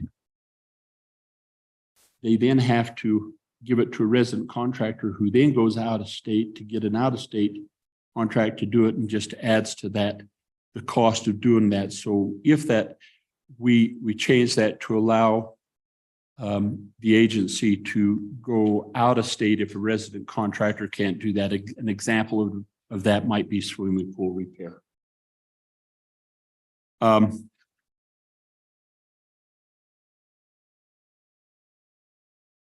Mr. Chairman, that covers 243. Before we come back for questions, if I may, and I can take questions anytime, but because the tour is closely related, I'd like to just move into to the next bill, which is 282. Mr. Chairman, while we're on this bill, Representative Larson, two questions. One is, I really like the idea of harmonizing these definitions across agencies. I really like this a lot, and having a nice clear definition for major maintenance on the one hand and routine maintenance on the other.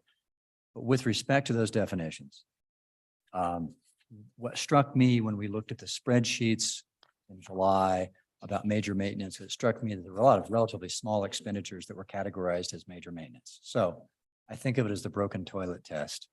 Under these definitions, if the toilet is broken in the school and they repair it for $500, is that major maintenance or is that routine maintenance?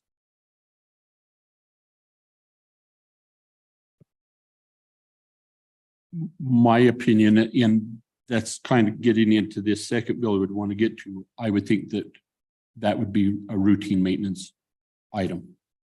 Major maintenance is to do major equipment, components and systems like a HVAC, a roof,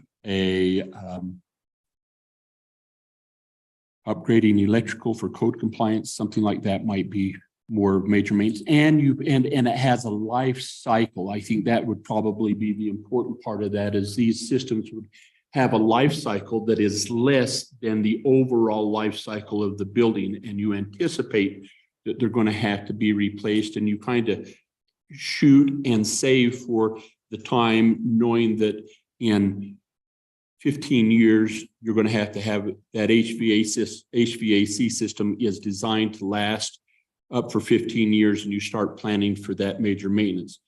Our urinal gets cracked because some knucklehead threw something against it and broke it. Really falls more into the routine maintenance line. So Lloyd, before we go on, I think it would be useful to go back and just walk through the fundamentals of why major maintenance was an issue and why we took it on as a committee, and what our overall goals and objectives are through this legislation. Thank you, Mr. Chairman. And in response to that, I think from my perspective, it is when you start looking at it, for example, if you looked on the school side, the concern sometimes is that you plan for a major maintenance repair and you get to that point and don't do the major maintenance as we would hope, then it can, that's pick a roof. The roof needs to be replaced. We postpone it, it starts to leak, then it turns into a capital construction. Then we fund this project out of capital construction dollars, and we haven't expended the major maintenance dollars as needed. We've got some history with some of those. I don't think that intent is broad, but we're trying to maintain some accountability. But likewise, do we have that same thing taking place on state buildings. So when we were looking at the state hospital, when we was getting ready to rebuild that, and you had the steam tunnels and you had a water circulation system that failed prematurely or was failing at that time. And it's because they hadn't been changing the water filters. And so that brings into this routine maintenance. And so you've got to do routine maintenance. You need to plan for major maintenance to efficiently preserve the assets for their life cycle to meet the intended use of the building that's for the purpose that it was designed. Okay. Little more background. Tell us what you did with circulating these draft bills of basically combining and coordinating major maintenance, routine maintenance, component issues with the state, schools, UW, that type of thing. Thank you, Mr. Chairman.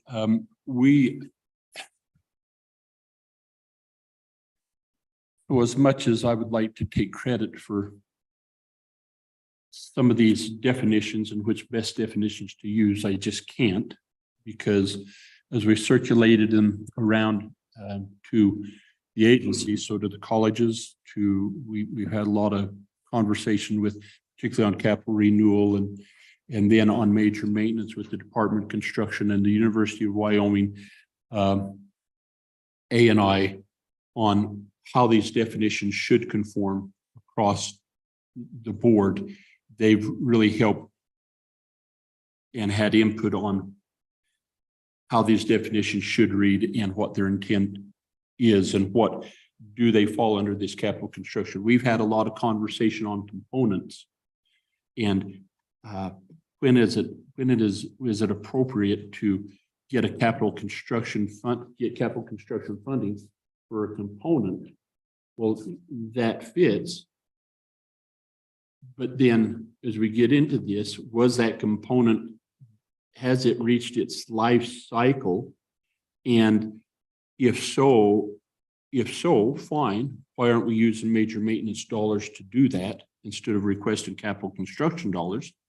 Well, you may have a small district, as we heard yesterday, when Director Vincent was telling us that in this funding formula, smaller districts may not get the complete major maintenance based on what we've been doing at 2% to cover the cost of this component. So they can come and request capital construction dollars to finish it, but we still expect them to use the major maintenance dollars as well. And so we're just trying to, we're not trying to be punitive to anybody, but we're trying to make sure that we're doing our major maintenance and that everybody can understand what these definitions represent. For a little bit, just to get a little bit of the background I'm trying to pull out of you. So the education, the school side has a different mechanism by district and across the state on how they spend their routine maintenance, their major maintenance, and how, from district to district. So there's no consistency really within the school districts, and there's no mechanism to track that. Community colleges do it differently. UW does it differently. And then the state does it. And the state has been trying to, through the system that we helped develop over the last 10 years, create a program so that we're teaching every state building. It's got a calendarized mechanism that says, you do this, you do this, you do this. It's a check off on their maintenance folks. And so we're trying to take all those different components, put them in a similar or equivalent system so that we at the legislature can track major maintenance, routine maintenance, and what's being done or what may not be done to maximize our dollars on each level to prevent and to preserve assets. And so what Lloyd and Jerry have done as part of this bill has gone through the statutes, created this bill and the other one, and then they've circulated it to community colleges. They circulated it to UW. They've circulated it to the state agencies, said, give us your comments, give us your feedback. Tell us what we're doing wrong, what we're doing right. And that's the compendium of what we have here with the feedback from all those different entities or the ones that are willing to participate. Is that a fair characterization of what this bill is? It is. Okay. It is, Mr. Chairman, and I would also go a step further and point out that in our current statutes requires school districts to have their plan, I forget the name of the facility plan for major maintenance, and it says that there's several categories, I think 7 categories that they follow. And the other community college, UW and state has to do the same thing, but they don't define what those are. So as you look on at the bottom of page 4 and go over to page 5 and page 6, we just borrow that major maintenance, those categories from the schools because they're applicable on all construction, regardless of whether it's a school or it's a prison. That was all part of this collaboration between the agencies to try and bring this. And it's important, I think, Mr. Chairman and members of the committee, to understand that you kind of have to make sure that we're all on the same language because next year or the year after, if we further decide to further amend this policy and adopt new policy, everybody will be on the same playing field. Okay. Okay. Mr. Chairman. Go ahead. Thank you, Mr. Co-Chairman. I just would like to thank Representative Larson and Director Vincent here for the work that's been done. I think in the interest of time, that explanation of what is a very lengthy bill. Excellent job. I am very interested in hearing from those to whom the bill has been circulated to, the stakeholders, the people affected, the agencies affected, of their thoughts and opinions, hearing that there's some general consensus, but certainly that input is critically important at this time in the interim to see whether or not this bill moves forward or what additional amendments may be made. I recognize that Representative Larson, who has worked so hard on this bill, may have some suggested amendments, but I look forward to circling back to those potentially after we hear that feedback, and then maybe we can address all those amendments together. And Madam Chairman, if I may suggest, I think it would be helpful to go through the second bill because they're so closely related and let them comment on both. Yeah, Mr. Co-Chairman, if we can, just for purposes of my organization and structure for working a bill, since we'll be going through 2 bills publicly and then hearing public comment on 2 bills, it will be important for those providing public comment to identify which bill you're speaking to at the time, so there's very clear understanding what we're doing, what we're talking about, what will be worked, since we have 15 minutes left on this agenda item. I have opposing forces at work here. Thank you. So on Bill 282, this addresses the accountability of major maintenance by adopting a new policy. And that's important that this is policy we're adopting that adds accountability for failing to do routine maintenance in an effort to ensure all systems, component, and equipment are performing through their designed life cycle. This is implemented by having the state construction department in their review of major maintenance requests determine if the failing component, system, or equipment has resulted in part or in whole by failure to do routine maintenance. If it is determined through review of the required routine maintenance records that the routine maintenance has not been followed and resulted in the premature failure of the system, component, or equipment, the entity in control of the buildings and their operations will have to pay for the percentage of the proportional cost attributed to the failure of the component. The State Building Commission will develop the implementation of routine maintenance schedules for the state buildings. School districts will do likewise for their buildings, and Board of Trustees at the university and the colleges will develop their routine maintenance plans. If the amount of the funds appropriated by the legislature are insufficient to address major maintenance needs, this bill also takes into that account, and additional funding requests may be made in the capital construction. So that's the essence of that bill.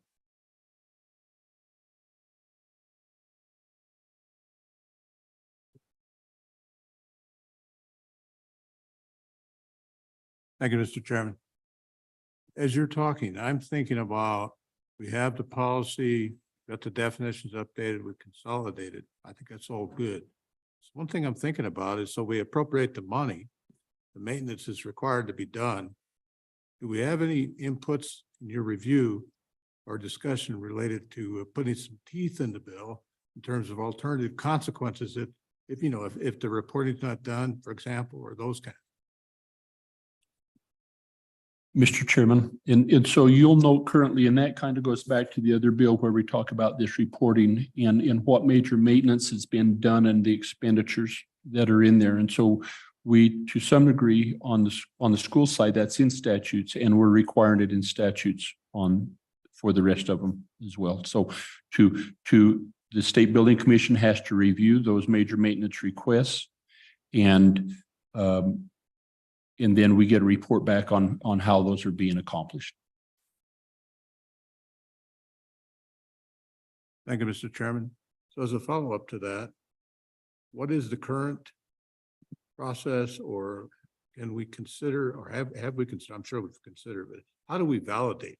How do we validate that the maintenance is done? Chairman, if I could turn that over to Department of Construction, I don't know quite how they do that validation process. Suzanne? Good morning, everyone. Suzanne Norton, Administrator of the Construction Management Division and Secretary to the State Building Commission.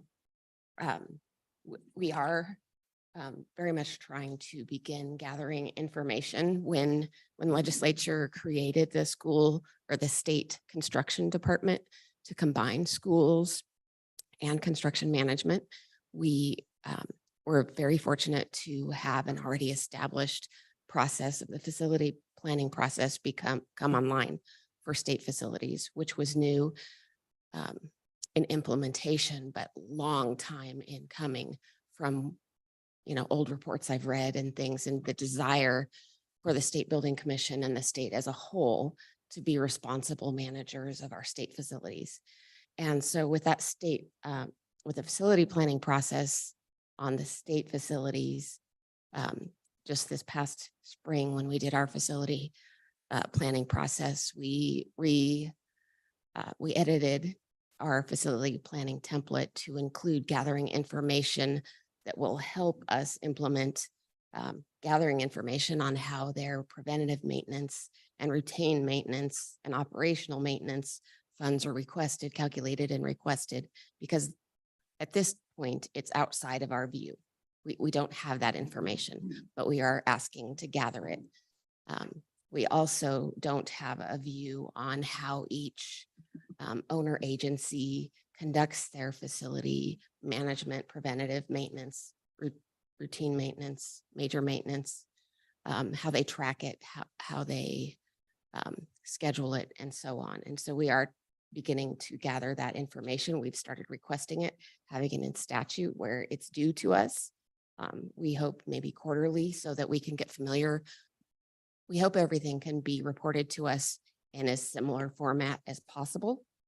But so we have that information coming in, we're able to review it. And then if there is an anomaly or a failure, we'll already know the data that we're looking at. So we might be able to identify when there has been a failure of performing preventative routine maintenance responsibly, and also major maintenance. Then Director Vincent. And Mr. Chair, to answer the question on the school side, that's accountability on the school side of the house. In August, we get a report from the school districts on what they did the prior year. So it's done. And then we get the report on what they did, not beforehand, and what they're going to do. I think in all aspects of our department, we tacitly at this point oversee major maintenance. We actively oversee the construction on everything, but UW, and we tacitly oversee the construction of the school department, meaning our name's not on the contract and we don't make the final decisions. So as it relates to major maintenance, conforming on the terms, I see this as phase two.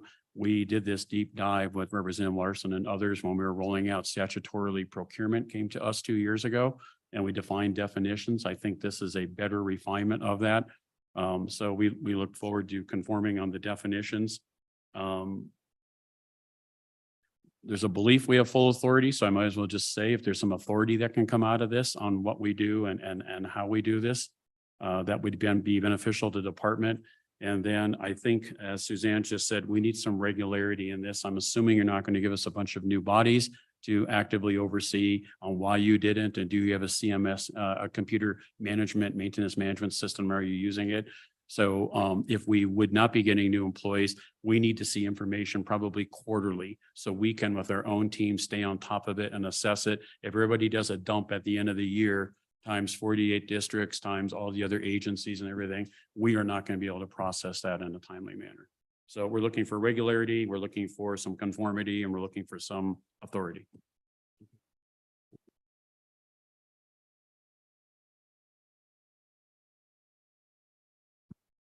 Thank you, Mr. Chairman. Question for Director Vincent based on that previous statement. If one or either or both of these bills were to pass, would your agency need additional employees to be able to handle this influx of information coming in? Mr. Chair, thank you, Representative Walters. Probably the fourth thing that's important is that this rolls out slowly. So I don't think it's an increase in people right now. If you go back to why we're doing this, we don't want it to be a CapCon. So did you address it in major maintenance? And did you go before major maintenance and do routine? And did you actually have a master plan or preventive maintenance plan in order to roll out that? And you go one step before that. Most of the agencies either do not have or do not have an updated computer maintenance management system. So if you do not have that, then you are not logging in the assets. You're not logging in how many more years are left on the life cycle. If you don't do that, that's the road. And if you don't know where you're going, any road will get you there. So it needs to back itself up. So as we go into who has these CMMS systems, how updated they are, and do they have the personnel to even do that? That's not our lane. But for us, it begins where if you have that and you're putting in, then you're tracking. Now we can quarterly take a look at what you're doing and say, why did you do that? And why did you not do that? And we can do that. So there are steps before this, sir. And I think this is a great first move. I think Representative Larson is correct. We're not going to get it all cleaned up here at one time, but I do think it's a process, and I do think we need to walk before we run. Follow up on that. 2 questions. Is the state AIM system the system currently used for that computer automated management tracking system? First question. And the second would be, would the state need to pay the community colleges or pay for the community colleges or the university to buy this type of a system so that so it could be tracked, or do they already have it and it's just not in a comprehensive system? Thank you, Mr. Chair. Our AIM database system takes information and puts it into a format that we can track and make sense to us. I would be hesitant to regulate to anyone else that they use the AIM system. For example, there's an entirely different way that you track assets and what you do if you were in Department of Corrections, if you were in Department of Health, or if you're in military. So to us, if it is a system that works for them, that captures, because there's different life cycles and even regulatory and when you need to replace something. So how they capture that information is up to them. We will be a translator of those systems and what we think it means to us and how to go forward with it. So I wouldn't want to regulate a system on everyone, but we would be the translators of that information. There's something else you'd like to add? Small follow-up. I would mention that A&I is established in AIM. The community colleges and UW have CMMS systems. The Department of Health is rolling out one right now that seems to be a good fit for them. And then there are several other of our owner agencies that have been kind of shopping to see one. AIM is very vast in its capabilities, but it also comes with a pretty hefty price tag. some of the others that are being interviewed right now or explored are much more affordable. So Suzanne, you're going to have to pull that microphone closer when you talk because you have a soft voice. But My apologies. I think we got most of that. The AIM system, sir, it's a relational database. So it does a lot more information than what someone might need. These folks need to have a tracking mechanism. They need a tracking software. They don't need a relational database. We will take that and we will translate. So I'd like to know if we got some input from the school side, what typical school districts have or don't have in terms of large and small, and how this translates to or what's needed to be conforming on the school side, particularly for small school districts. Yes, sir. So a lot of the smaller districts, they will try to work within our AIM database system because they just can't afford any kind of a software package. They've changed their name. They used to be called School Dude. There's something Dude now that I was actually one of their first prototype districts on the West Coast back in 1995. But a lot of districts use School Dude or whatever its new name is. And it does, and for that, it works for them because it also has modules that they can add on to. Aside from maintenance, there's a transportation module and there's whatever that helps them do other things. So that makes sense to them. And that's why I want to put everybody in one group in terms of what they use. We just want them to use something, input in, garbage out, right? So then that's second. You can utilize us in addition to yourselves and your maintenance folks to track the asset correctly. You think it has 15 years on life cycle, we think it's 20, then we can get all that standardized on what we believe and then report out to us quarterly on what you're doing. If in fact the bill passes that says we're supposed to analyze, why did this die sooner than it should? We just can't get that information all from everyone one time a year. Well, and just to try to get our hands around this and to explain it in a proactive concept. We're trying to help preserve assets and help small school districts and everybody, number one, have us understand it, but also then help us facilitate those needs in terms of both the amount of major maintenance that we pay and what it's used for, so that we're all tracking on the same page and all trying to preserve everybody else's assets in essence. Okay, so let's just go to public comment on these two bills and get as much input as we can at this juncture, and any of our comments on the language itself. If there are preferences or issues, we just like to get everyone's feedback. And by the way, if people are attending remotely, this world is a slowly evolving one. This bill will probably come up again in December. It'll come up in January, and then likely be discussed during session at one point or another. So written commentary or email commentary on all these components will be more than welcome. In fact, they're desired as we move forward with these working drafts. So go ahead, please introduce yourself. And Mr. Co-Chair Jeremy Smith, Business Manager, Sheridan County School District Number 1.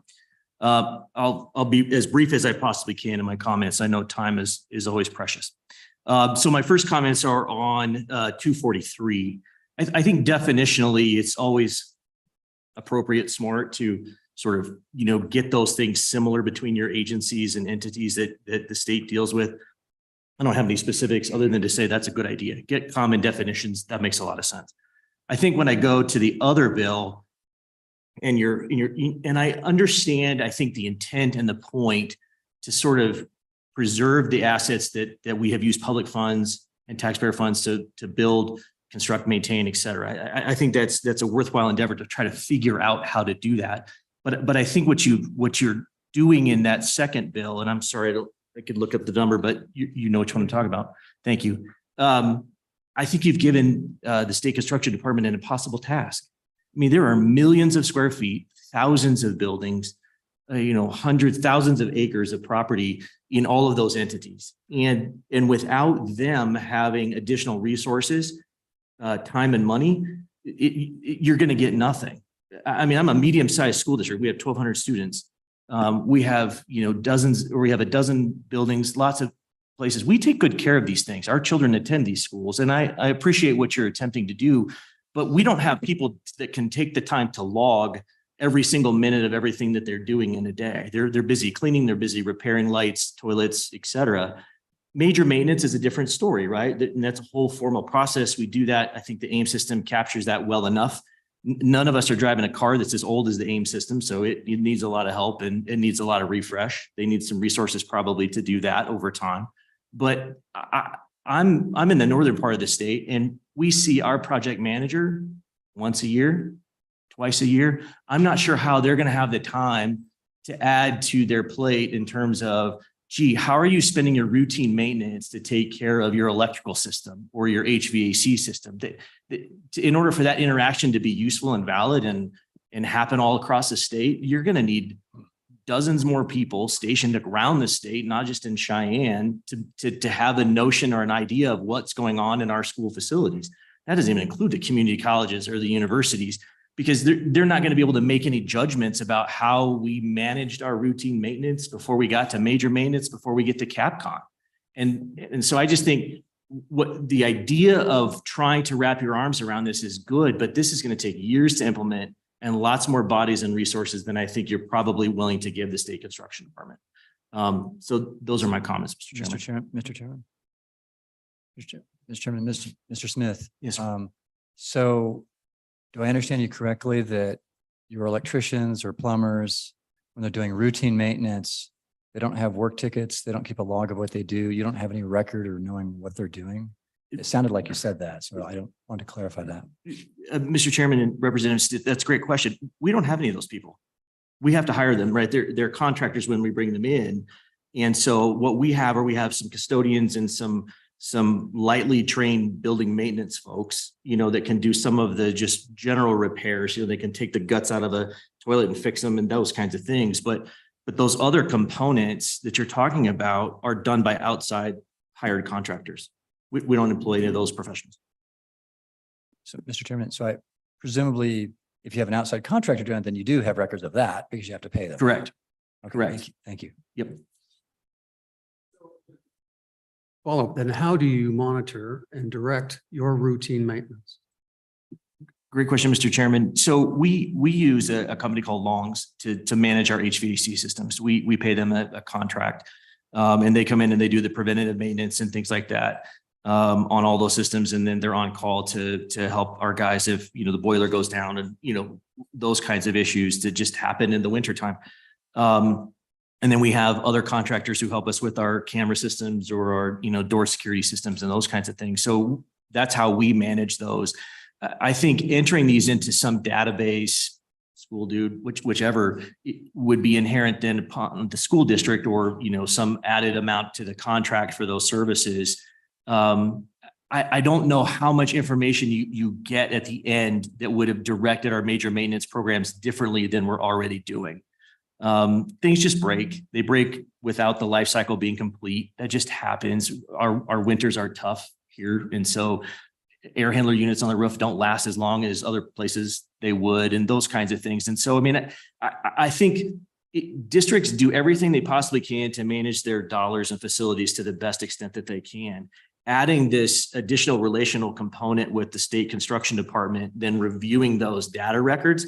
I think the data records would generally be available, but I'm not sure they have enough resource to make that effort even possible. Again, when I see my project manager once a year, maybe twice a year physically in our schools, I can't imagine how there would be time to have conversations about, geez, are you changing your filters appropriately? Or and then if they somehow suspected we weren't reviewing those records, I just functionally can't see how this works in the real world. Thank you. So the concerns that you've expressed on behalf of the Department of Construction, right. Did you hear them voice any of those similar concerns? I think they're, Mr. Chairman and Representative Larson, I think they're being kind, right? I'm just telling you what I feel from my 26 years of experience doing these things in Wyoming. I just don't see how it's possible given the constraints and resourcing that's currently available. I to do it appreciate that, effectively. but I think, well, the answer to that was Mr. Chairman and Representative Larson, I did not hear them specifically voice that, but So- we don't use a program that would interfere with or interface with their system either at this point. And Mr. Chairman, so I don't think I heard them request that you have something that interface. I think you heard them say they would like you to have something that works for you. But my question is if you've got all of these systems and indeed they do break down, but they shouldn't break down prematurely because lack of maintenance. Right. And so the effort here is try to ensure that we're doing that maintenance. And so if you're only seeing your manager, I can't remember how you termed it, once a year, Right. how then are you being a steward over those? How are you verifying that that routine maintenance is being done on those systems where they reach their life cycle? Mr. Chairman and Representative Larson, maybe I don't entirely understand your question. I meet weekly with all of our maintenance folks in our school district. I'm talking about our state construction department person who physically comes to our school district once a year. And so if you're tasking that agency or entity with reviewing routine maintenance records in any format that I keep them, which I appreciate, I'm not sure how they'll have time to do that. But maybe the department has a better idea, but I don't see how you have enough resource in time and money to do that. But that's just my in the field experience. Thank you. You bet. Two sentence or one paragraph, how would you address that particular issue? I don't think you intend to do that. No, but I so appreciate these comments because of the way I look at it, we're trying to work a bill forward and part of my concern if across the board is how we incorporate on the school side. So Jeremy is right and not just from translating their information to ours because of the lack of people to do that. One of the things, I didn't want to bring it up now because I thought it was a little too early. I'd like to see across the board, especially for school districts, that we implement an 80-20. We're not going, Jeremy, why did your doorknobs die sooner than they should have? What are the things that generate money? Right? What are the 20 things that generate 80% of the problem? So we're looking at infrastructure and things of that. So I don't think it has to be the far reach. And why did you change out some carpet in that room? You know, it's still in the closet. Why did you repaint that room? That's not what I want to do because I think that's getting way into the weeds and we'll spend more time doing it than the money or the savings that might come from it. So he's right on target. The whole rollout, because I was thinking ahead, would be how do we do a 20-80? What are the 20 things that could affect 80% of it? And his comments are right on. Okay, thank you. Okay, anything else, Jerry? Okay, anybody else? Sure. Thank you. Come on up.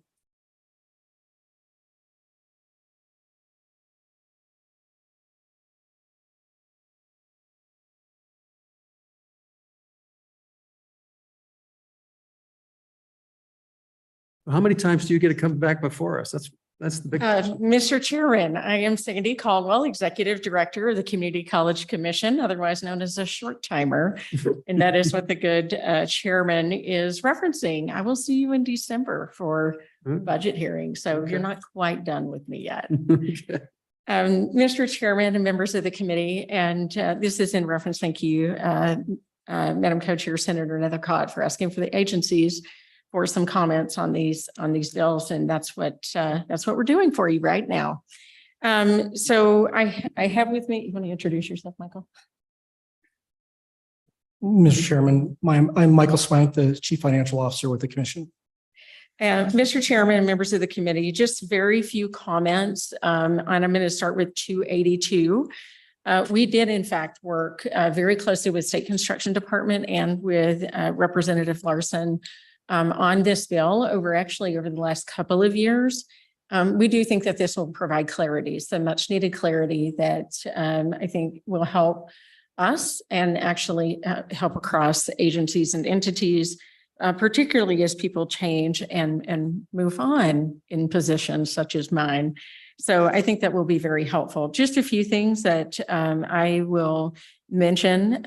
We did provide most of these comments already to Representative Larson, and he did mention some potential amendments related to those. So I just want to recognize that I don't think anything here is a surprise. On page 3, we did bring up the fact that we thought it needed the definition of capital renewal, which he did mention needed some distinction or clarification from major maintenance. We have a definition for that we worked on with a state construction department for capital renewal. And that is a little bit of that component when looking at the bill last year and the bill this year. On page 5, I have a question, and actually Representative Larson, I don't know if we got this one to you or not. One of the colleges did ask if the outdoor security features includes outdoor lighting. If that is within that umbrella, that's great. If not, that might be a suggested addition. On pages 32 and 33, we also did speak with Representative Larson about this LSO staff comments. We agree with those staff comments, and we would suggest including some language around the approval authority of the commission with the exception of major maintenance. It might bog all of us down if they had to approve major maintenance. So again, that was one I believe that he was recognizing. And this is not a suggestion for any edits, but we wanted to mention page 35, the conforming language to remove that would be incredibly helpful. So that is very appreciated to remove the language on the phase-in period. And then if I may, I will switch to, and Michael, did you have any other comments on that bill, or did I get them right? I did a good job. Okay. Then on the second bill, this would be Bill 282 version 5.5. Very, very few comments. And this was referenced a little bit on how the community colleges are already required to have a 5-year facilities master plan. Some of those facility master plans do include schedules for maintenance and life cycle of their either existing facilities or their proposed facilities. So that is in part of those, that is something that could potentially be added to all of them. We could make that transition. I would suggest that we allow some sort of date by X date because they're on a 5-year. We don't want a college that is literally implementing a brand new facilities master plan, such as Western Wyoming Community College, to have to redo it. I think if we would allow some time for them to make that transition. And then one thing I will mention about some of the components, equipment, and that kind of thing, because that is in some of the facility master plans, it's very visible. However, the colleges do have regular rolling plans for those things and outlines for those things. They generally do report those to their boards of trustees. I think in terms of us having them add that potentially to their facilities master plans or through reporting to us just an annual, here's what we plan to do, here's what we have done, very similar, and probably post them providing that to their own boards of trustees. I think that is a doable thing. And I think it is something that we could manage. We could certainly figure out that process. If they're doing them slightly differently, we could spend some time with the colleges creating the consistency across that. And we can do that via rules promulgation. So I think that is something that we could certainly manage, or my successor can. Thank you, Mr. Chairman. Appreciate the excellent overview. And as I'm thinking about the 8 opportunities there and 8 different plans, really. So in the process of updating the plan, you want to go back and look at the previous plan, obviously, and see where we can improve the quality of our programs, the quality of our processes. And so I'm asking the question, please. This may be too granular, and please don't hesitate to throw it back at me. But how do you validate the contracts that you bid out in terms of the reality of what's actually required and what's actually done? Do you have someone that does that, or Is there something like hopefully AI that could be used to maybe monitor the program as it's developed? Mr. Chairman, Representative Henderson, you're speaking directly about the facilities master plans and the quality of the product that they receive from the contractor. It speaks in generalities because they're all slightly different what contractor that they use. But in the industry of facilities master plans, whether that's institutional, commercial, there are I may have to turn around to my state construction folks, but there are a variety of reputable type of contractors that are out there to do that type of work. It is specialized work. There are industry standards around that. And I can assure you, having participated in multiple college facilities master plans, when you're working closely with that contractor and they're bringing forward the proposal that they have, you have the opportunity to redirect them. And then certainly when you're doing the checkup points for where they're progressing on their facilities master plan, you have the point at that time to intervene, redirect, and potentially if you're not getting the product that you want, that board of trustees has the opportunity to vacate that contract and begin with a new contractor to get a quality product. They do start with a baseline of their existing facilities master plan, and then really their own strategic planning and long-range planning that they're doing based on their community needs and input. So then briefly, so just as a quick one, do we have in place existing technologies or hardware that can facilitate that?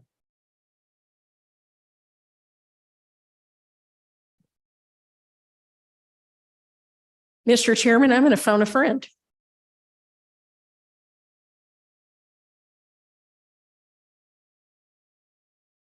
Mr. Chairman, Representative Henderson, could you please repeat the question? Or technology or hardware that's available already out in the field to help us in our review of the planning. You have the planning, then you have the execution. So we have stuff all over the place, like technology, software, cameras, processes. Is that available for use to help us make sure we have the quality that we expect to have and to meet the standards that we're trying to? Mr. Chairman, Representative Henderson, I would say that there may be some capability out there. I would say it would probably be a pretty slow rollout in Wyoming. I think that, facility management staff and trade staff themselves, a contractor may be using it, but it's a new technology, and generally speaking, not across the board, it's younger staff that are jumping on with technology-based solutions like AI. I think there might be potential for a vendor to be able to take a picture of a piece of equipment or the label with a serial number that could then populate into the database. But there's still going to be a lot of manual work and double check with it. Okay, further questions? Any other commentary from any of the agencies or other public comment on the bills? Going once, going twice. Come on up.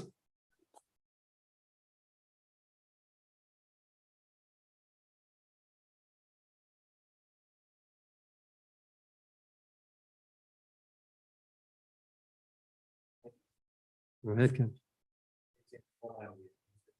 Services, administration information, and since the chairman had asked for agencies to testify, I thought I would go ahead and Pull your speak up. mic a little closer. Yep.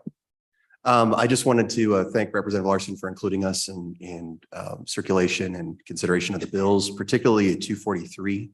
That bill, I worked with him quite a bit on, and A&I has.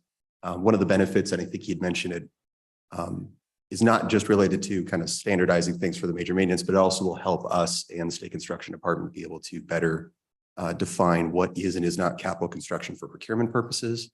That will help our folks work. If something falls under capital construction, it goes to state construction. If it's anything else, it goes through us as far as state agencies procuring it. So this, there's a few changes in there will help some of the issues we've had with that. There is an amendment, and I will let Representative Larson speak to it, but he also provided the 282 to us, and we did provide some feedback, and I think he had an amendment that will address our concerns. But that's all I had to say. Questions? Thank you very much. Any other comments? Okay, we will close that public comment. Madam Co-Chair and committee, we have a preference of the committee on any action we want to take on these two bills today. Other than, I mean, we could walk through them, but I don't think we have time to do that. My suggestion is that I think there is a general informal consensus with the folks I have talked to today that the two bills be combined into one. And there's, I think there's some fairly strong ideas of modifying 282. So it's not quite so punitive and that it's more of a carrot and a stick approach. But I would suggest that if we would leave that up to Representative Larson to kind of ameliorate those two together and come up with a final draft that sometime during December. We would do a little bit more of a walkthrough so everyone can understand it. And we're also going to need a consensus in some ways, someone on the Senate side to spearhead this particular bill, if in fact it does become an appropriations bill, to help walk it through the floor process and fully understand it if we're going to take those steps. So I'm just kind of thinking out loud as we're thinking about this and how this is going to evolve between now and session. So Madam Co-Chair, your thoughts or response? Mr. Co-Chairman, I look forward to seeing Representative Larson's work in December. At that time, we'll work the bill in substance and allocate a significant amount of time in order to do so. Due to the length of the bill and what appears to be discussion, who carries it on the Senate side will be determined in January. Any other thoughts or feedback today, Representative Larson, Vice Chair? Senator. Mike's got a question. Go ahead, Mike. Thank you. Thank you, Mr. Co-Chair. Yeah, I agree with the Senate Co-Chair as far as timing goes, but just some thoughts. First, applaud the effort, applaud all the folks and all the input so far. But some of the questions that kind of come up into my mind is some of the things that were brought up and the folks from the school district from Sharon had talked to, I think it brought up a good point. You know, how do smaller school districts, get in on this without having to have a big upfront cost in software or whatever do it? Is there going to be a break point how we do that, or is there a way that we can work on it? Also very interesting. I don't want to put it, but didn't want to put anyone on the spot today, but I'd really like to hear from the university on this, because I know they have their own department that kind of works through their own system, and this is going to be a big change for them. So I'd like to really hear what they have to say about it, what their input is.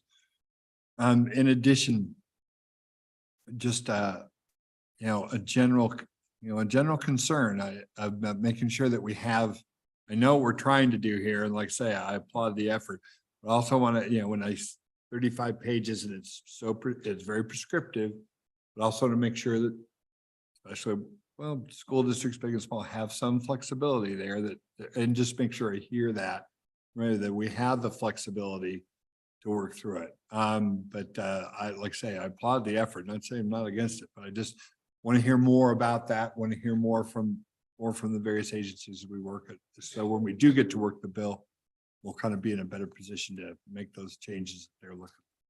Thank you. Go ahead. So, Mr. Chairman, I would thank you. And what I would appreciate is members of the committee and stakeholders to please reach out to me. Let's work through, we were refining it as late as yesterday, Tamara and I, so certainly would not like to send that it can't be improved. But let's, get with me and let's see what we need to do and we'll further refine. But I think the overall concept seems to be appropriate, Mr. Chairman.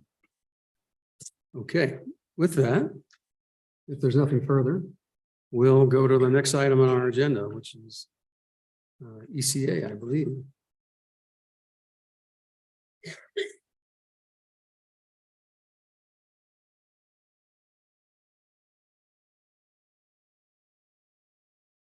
So Matt is probably running down the hall.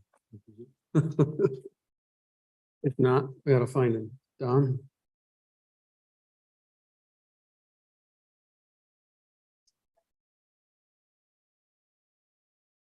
Want to? Okay, we'll take a short break. We'll start up at in 6 minutes, 11 o'clock.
Okay, welcome back.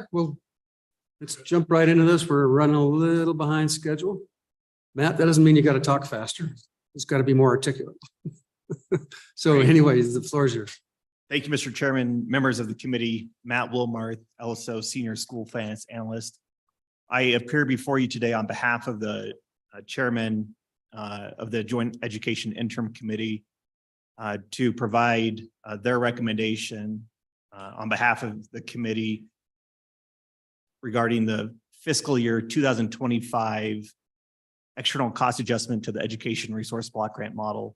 Recall this committee met jointly with the Joint Education Committee September 27th in Casper and virtually to receive the statutory report from LSO and its consultants and the Department of Education to receive information on the cost pressures related to the Education Resource Block Grant Model.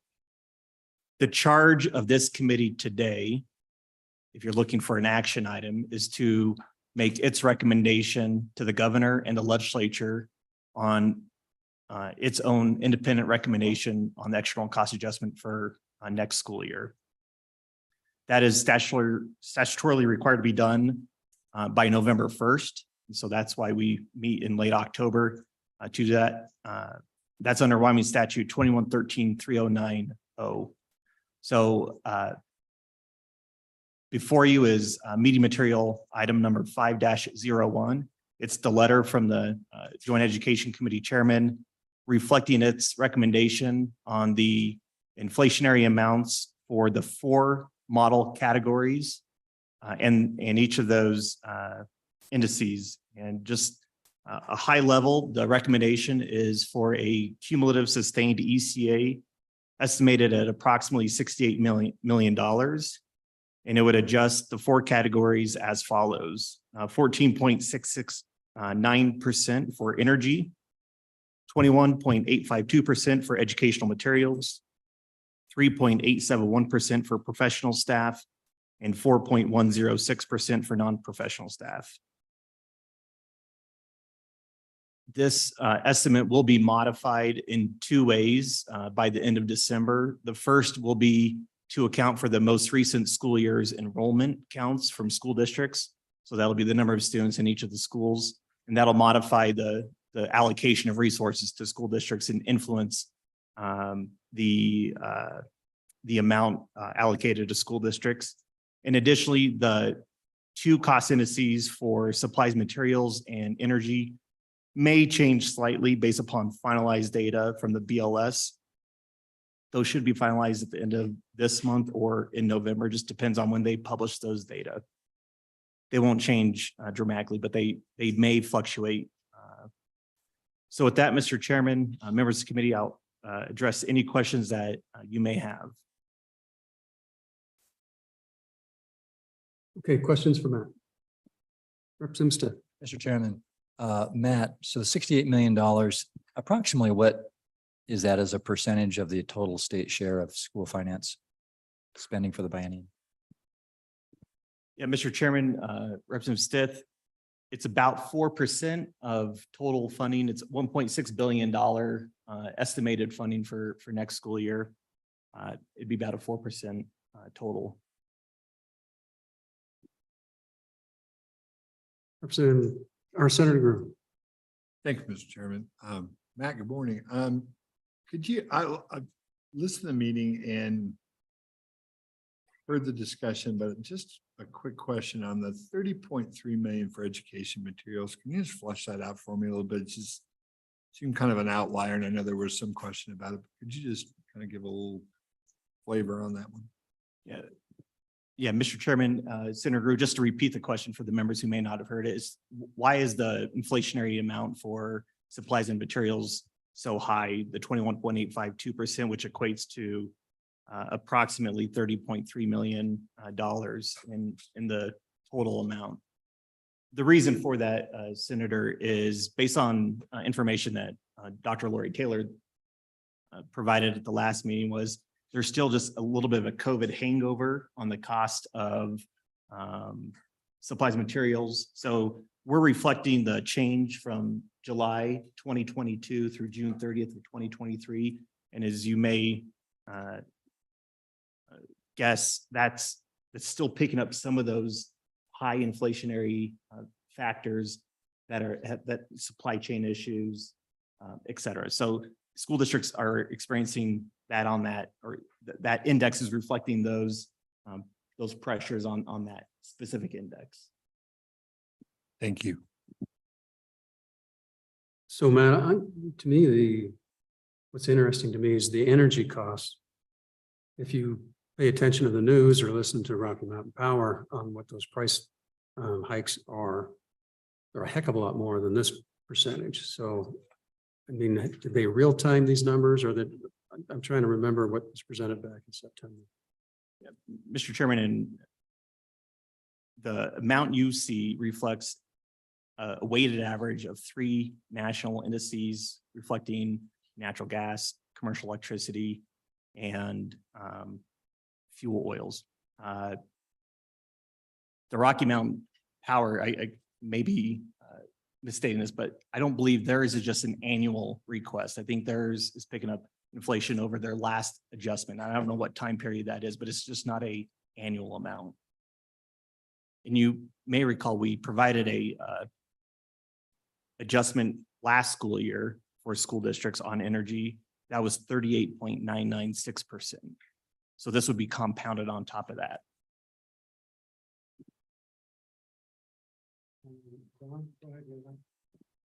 Mr. Chairman, just to supplement Matt's comments, this is also delayed.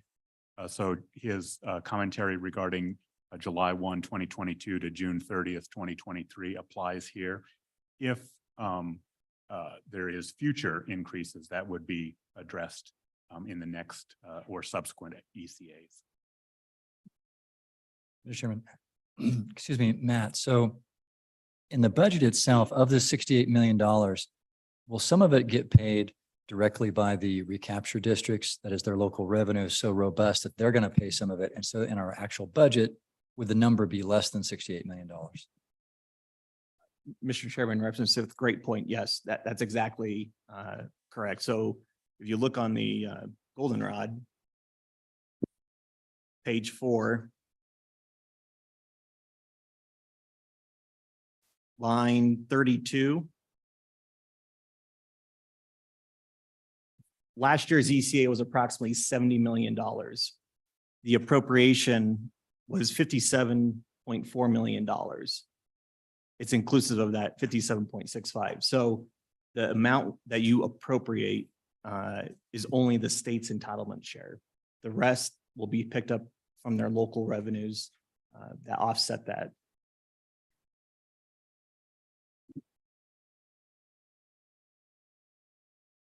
Different, but just I think it'd be useful to walk us through the history of the ECA over the past 5 or 6 years and how much we paid or didn't pay and how much was one time versus ongoing. Sure. Mr. Chairman, I'll start with school year 2019-20. School year 2019-20, the legislature provided a 1.45% ECA for professional staff, 1.536% ECA to non-professional staff, 3.335% for materials, and 10.823% for energy.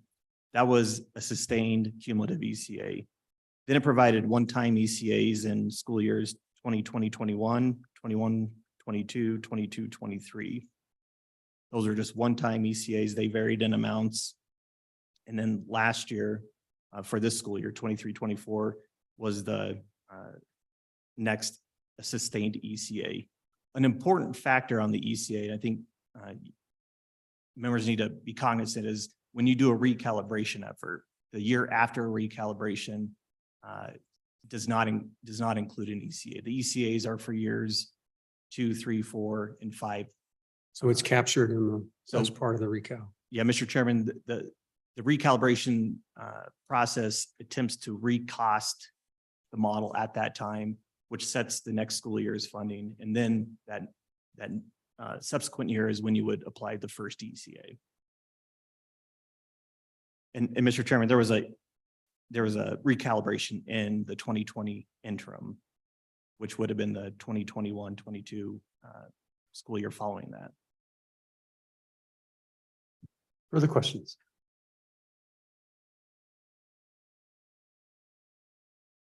You had too much time on the agenda for you, I think. Mr. Chairman, I believe there's folks in the audience that would like to speak on this, so you might have some. All right, public comment, come on up.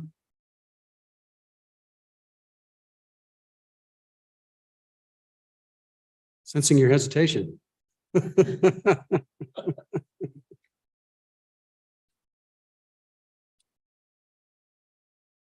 Thank you, Mr. Chairman. Jed Ciccarelli, Chief Finance Officer with Laramie County School District 1. Acknowledging that you had a number of my colleagues testify on the impact of the adjustments for personnel during the last meeting, I'll attempt not to be redundant and just emphasize the importance of a full and sustained ECA in our ability to address the labor market pressures that we're seeing as a school district. I will point out, and I think it's important to note that on the non-personnel side, school districts certainly have not been immune from a lot of the same things that we see in our personal lives as consumers. School districts purchase a lot more than textbooks, a lot more. Custodial supplies, operational and maintenance supplies, contract services, the list goes on and on and on.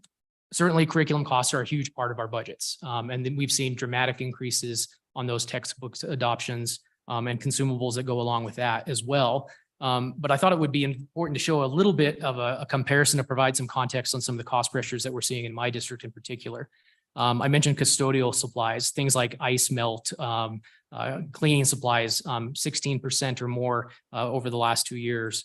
Things like paper towels, we're seeing 20% or more increases. Back to kind of the reference to more consumable office supplies and those type of things, to put that in context.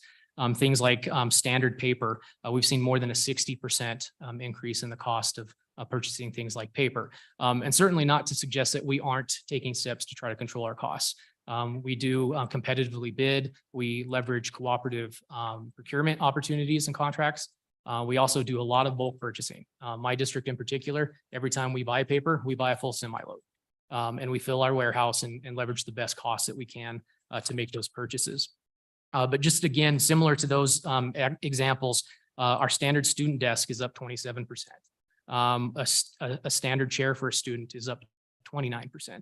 An office chair for a staff member or teacher is also up in the same realm of increases over the last couple of years. Mr. Chairman, just a couple other notes as well. When we look at the non-personnel side specific to supplies and materials, that drives resource allocations for more than just tangible office supplies. That impacts, again, the contract services that we do as a district. It provides additional resources, things for like student activities and athletics is driven off of that ECA adjustment. And probably the easiest example to provide is like our central office allocation, which is adjusted by this index. Things that are mandatory, non-optional. I'll give you a couple examples. Audit costs. We're seeing our external auditor costs go up. Property hazard and liability insurance. I don't think you're going to find a single school district in Wyoming that's going to tell you that they haven't felt the pinch from increasing costs. Our property insurance alone for my district is up almost $1 million over the last 4 years. Again, not because we haven't taken efforts. We employ a risk manager that addresses the inputs that go into costing out our property insurance and our liability insurance. We've adjusted our deductibles to try to control costs. We've developed contingencies to try to nip away a little bit at those ever increasing costs on our insurance coverage. Even on the liability side, the general liability, that's up 70% for us as a district. And Mr. Chairman, just to tie that out a little bit with a couple of remaining examples here I have on my list, the energy component that you touched on earlier. Our energy just for, I'll use our energy budget as a whole is up again, another $1 million. Gas, 56%. Electricity 10% or more. And all these are compounding increases. These aren't single one-time increases that we incur as a district. And Mr. Chairman, again, thank you for your time and happy to address any questions you may have. Questions? So I'm curious, I'm looking at the school district exit rates, which is page 101, and I'm looking at Laramie County. It looks like you have increased positions since 2017 of 123 positions. So those are all new positions? Mr. Chairman, the majority of those positions are a result of the COVID-19 Recovery Act funds. We invested in additional positions for behavioral supports, instructional loss positions, academic interventionists. So that increases almost all of the result of those in additional federal funds. And so now that we're post-COVID, did a lot of those go away? Mr. Chairman, that's absolutely correct. A lot of these programs, as again, you'll hear from a number of school districts, we have a transition off these funds, these plans as they come to an end. And then with regards to your vacancy rates now, in terms of where does Laramie County one sit in terms of number of teachers for positions versus vacancies for, I mean, do you have a shortage of the teachers and or staff? Mr. Chairman, we do, as you would expect in the hard to fill positions are really our main focus and concern, areas of special education, OTs, PTs, school psychologists. We continue to struggle to find those positions. Beginning of the year, we had about 50 to 60 open certified positions. We do continue to compete with the front range for teachers to a level that we haven't in the past. We've watched our neighboring districts to the south put $2,000, $3,000, $4,000, $5,000 on their bases to be more competitive. We're filling the pinch of those pieces as well. But it's not just on the certified staff, Mr. Chairman. Referencing back a little bit to our conversation earlier on routine maintenance, our district does try to employ tradespeople, electricians, plumbers, steam fitters. It's virtually impossible for us to compete with the market on those positions. We've had an electrician position open for years, a number of them. We can't find them. People just won't come and work for our district for that rate. And so it goes beyond just the certified staff. We struggle in a lot of different areas.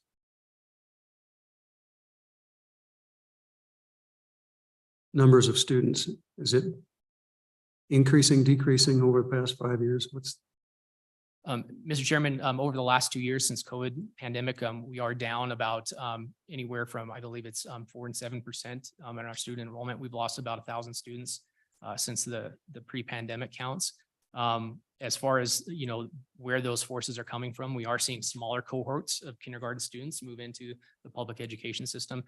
This last year alone, we were closer to 200 fewer kindergartner students than we had the year before. Wow. So we are seeing some impacting trends as a result of that as well. Okay, further questions? All right, thank you. Come on up. And let's go. If anyone else wants to, we can have a couple people up here in the chairs if we're going to have more comments. Let's keep it rolling. Welcome back. Thank you, Mr. Chairman. Jeremy Smith, Business Manager, Sheridan County School District number 1. Very simply stated, I urge this committee to accept and adopt and move forward the recommendation from the Joint Education Committee on a sustained ECA at those recommended levels. And sure, stand for any questions, but just wanted to let you know, even us medium-sized districts could use help with attracting and retaining the best staff members we can find. Thanks, Jeremy. Thank you. Good. Next, come on up.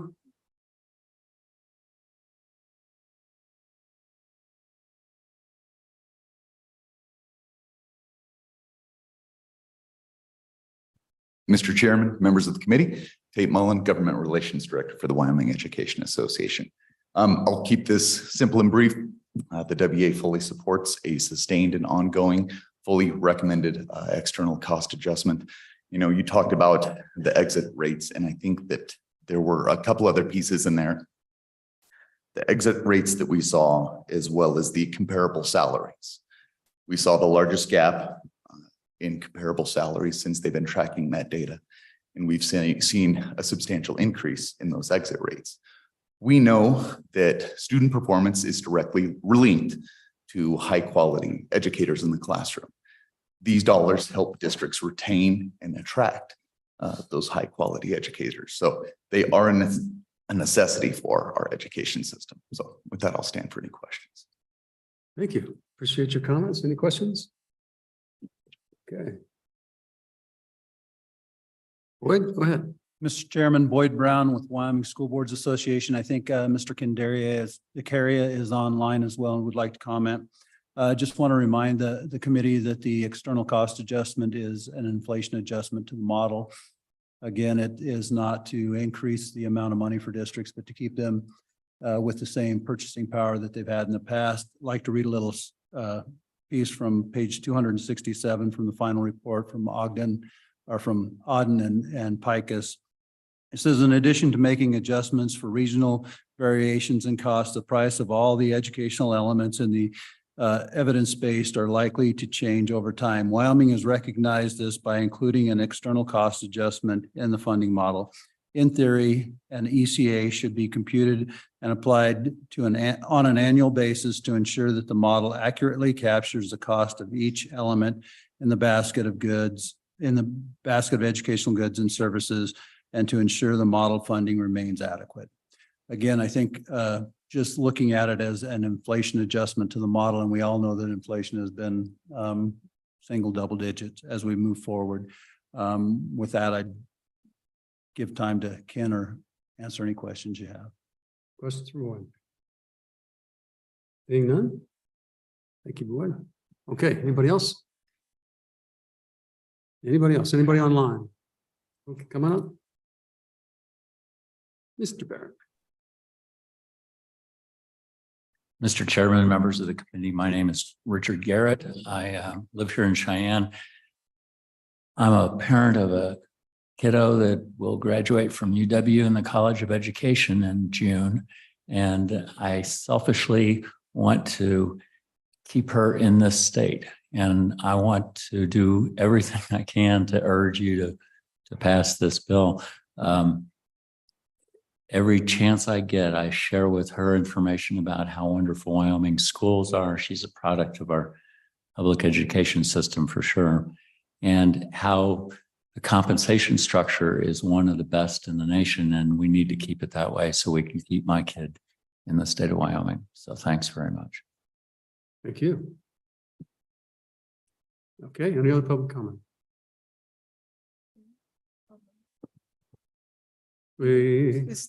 Mr. Chairman, I don't know if he wishes to speak or not, but Ken DeCaria is online. Well, we sure like to see your pretty face, even if you don't say anything. Well, here it is, Mr. Chairman. Mr. Chairman, Madam Co-Chair, Chairwoman, members of the Appropriations Committee, Ken DeCaria, Wyoming School Boards Association. And Mr. Chairman, I really just kind of wanted to back up what Dr. Brown said, that you know, in the Campbell decisions, the part of the ECA, the court said that our system had to be cost-based. And it said without an ECA on a regular basis, then you would come out of cost compliance because the effects of inflation, you know, would erode the purchasing power. And Mr. Chairman, I think from listening to appropriations from first thing this morning, I think people have acknowledged that inflation is a real factor. So, Mr. Chairman, I think I might have frozen. We see you.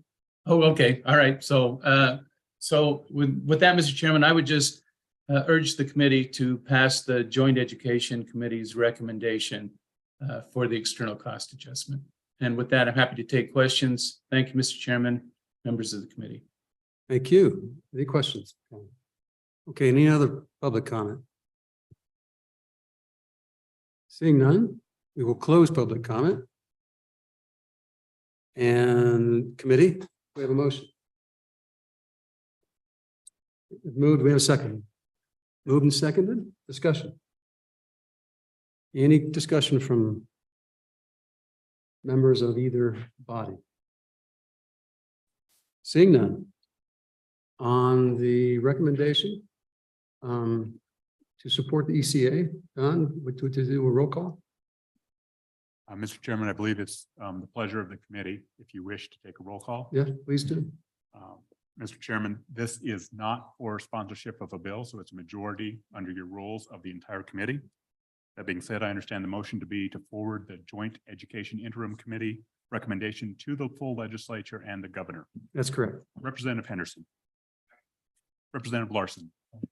Representative Sherwood. Aye. Representative Stiff. Aye. Representative Walters. Aye. Representatives Juan and Sir Dave. Aye.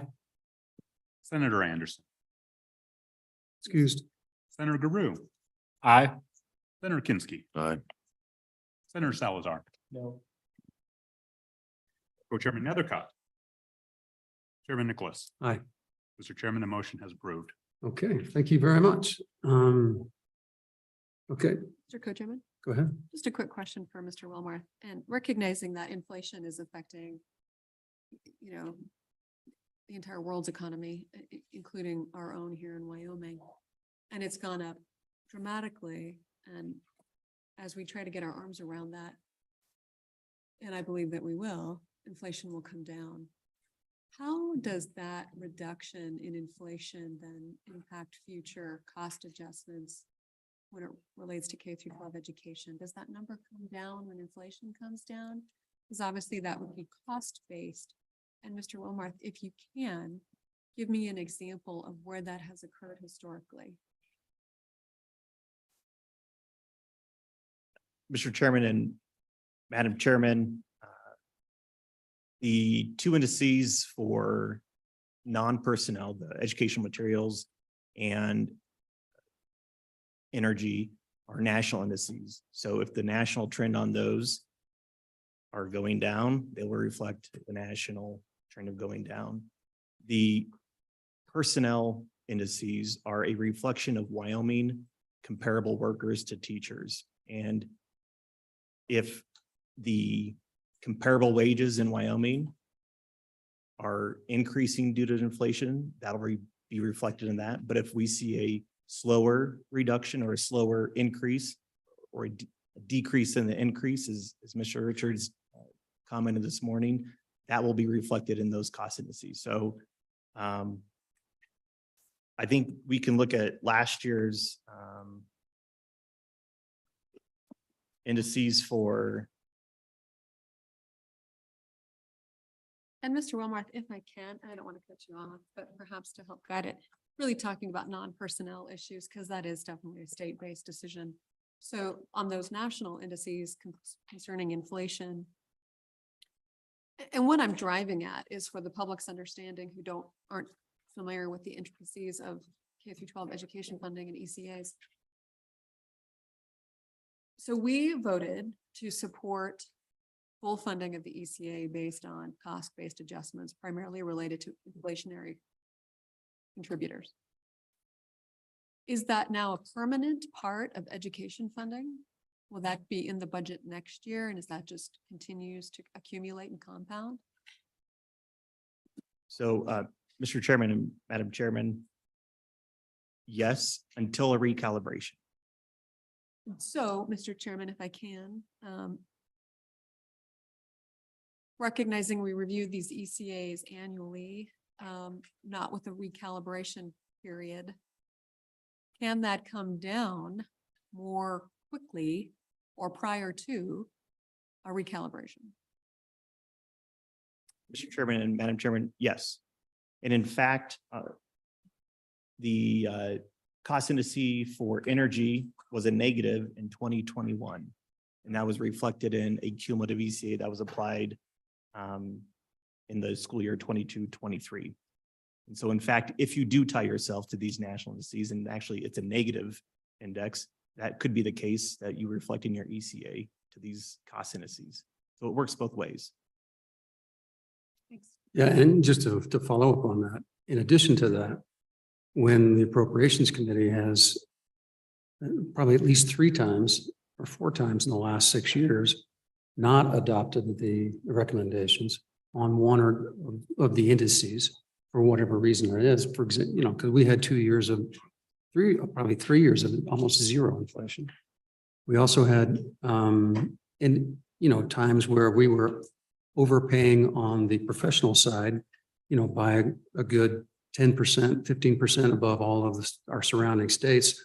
And we happened to be in a fiscal deficit at the time. And so we didn't make those recommendation changes because, number one, we didn't have the funds to do it, but also because we weren't stepping outside the model at the same time as we were doing that. And we're trying to work our balances of both sides of that equation. So that there's multiple ways to accommodate when we don't have, to address those inflationary pressures, depending on what they are. and what the facts are per each of those four different components. So any other comments?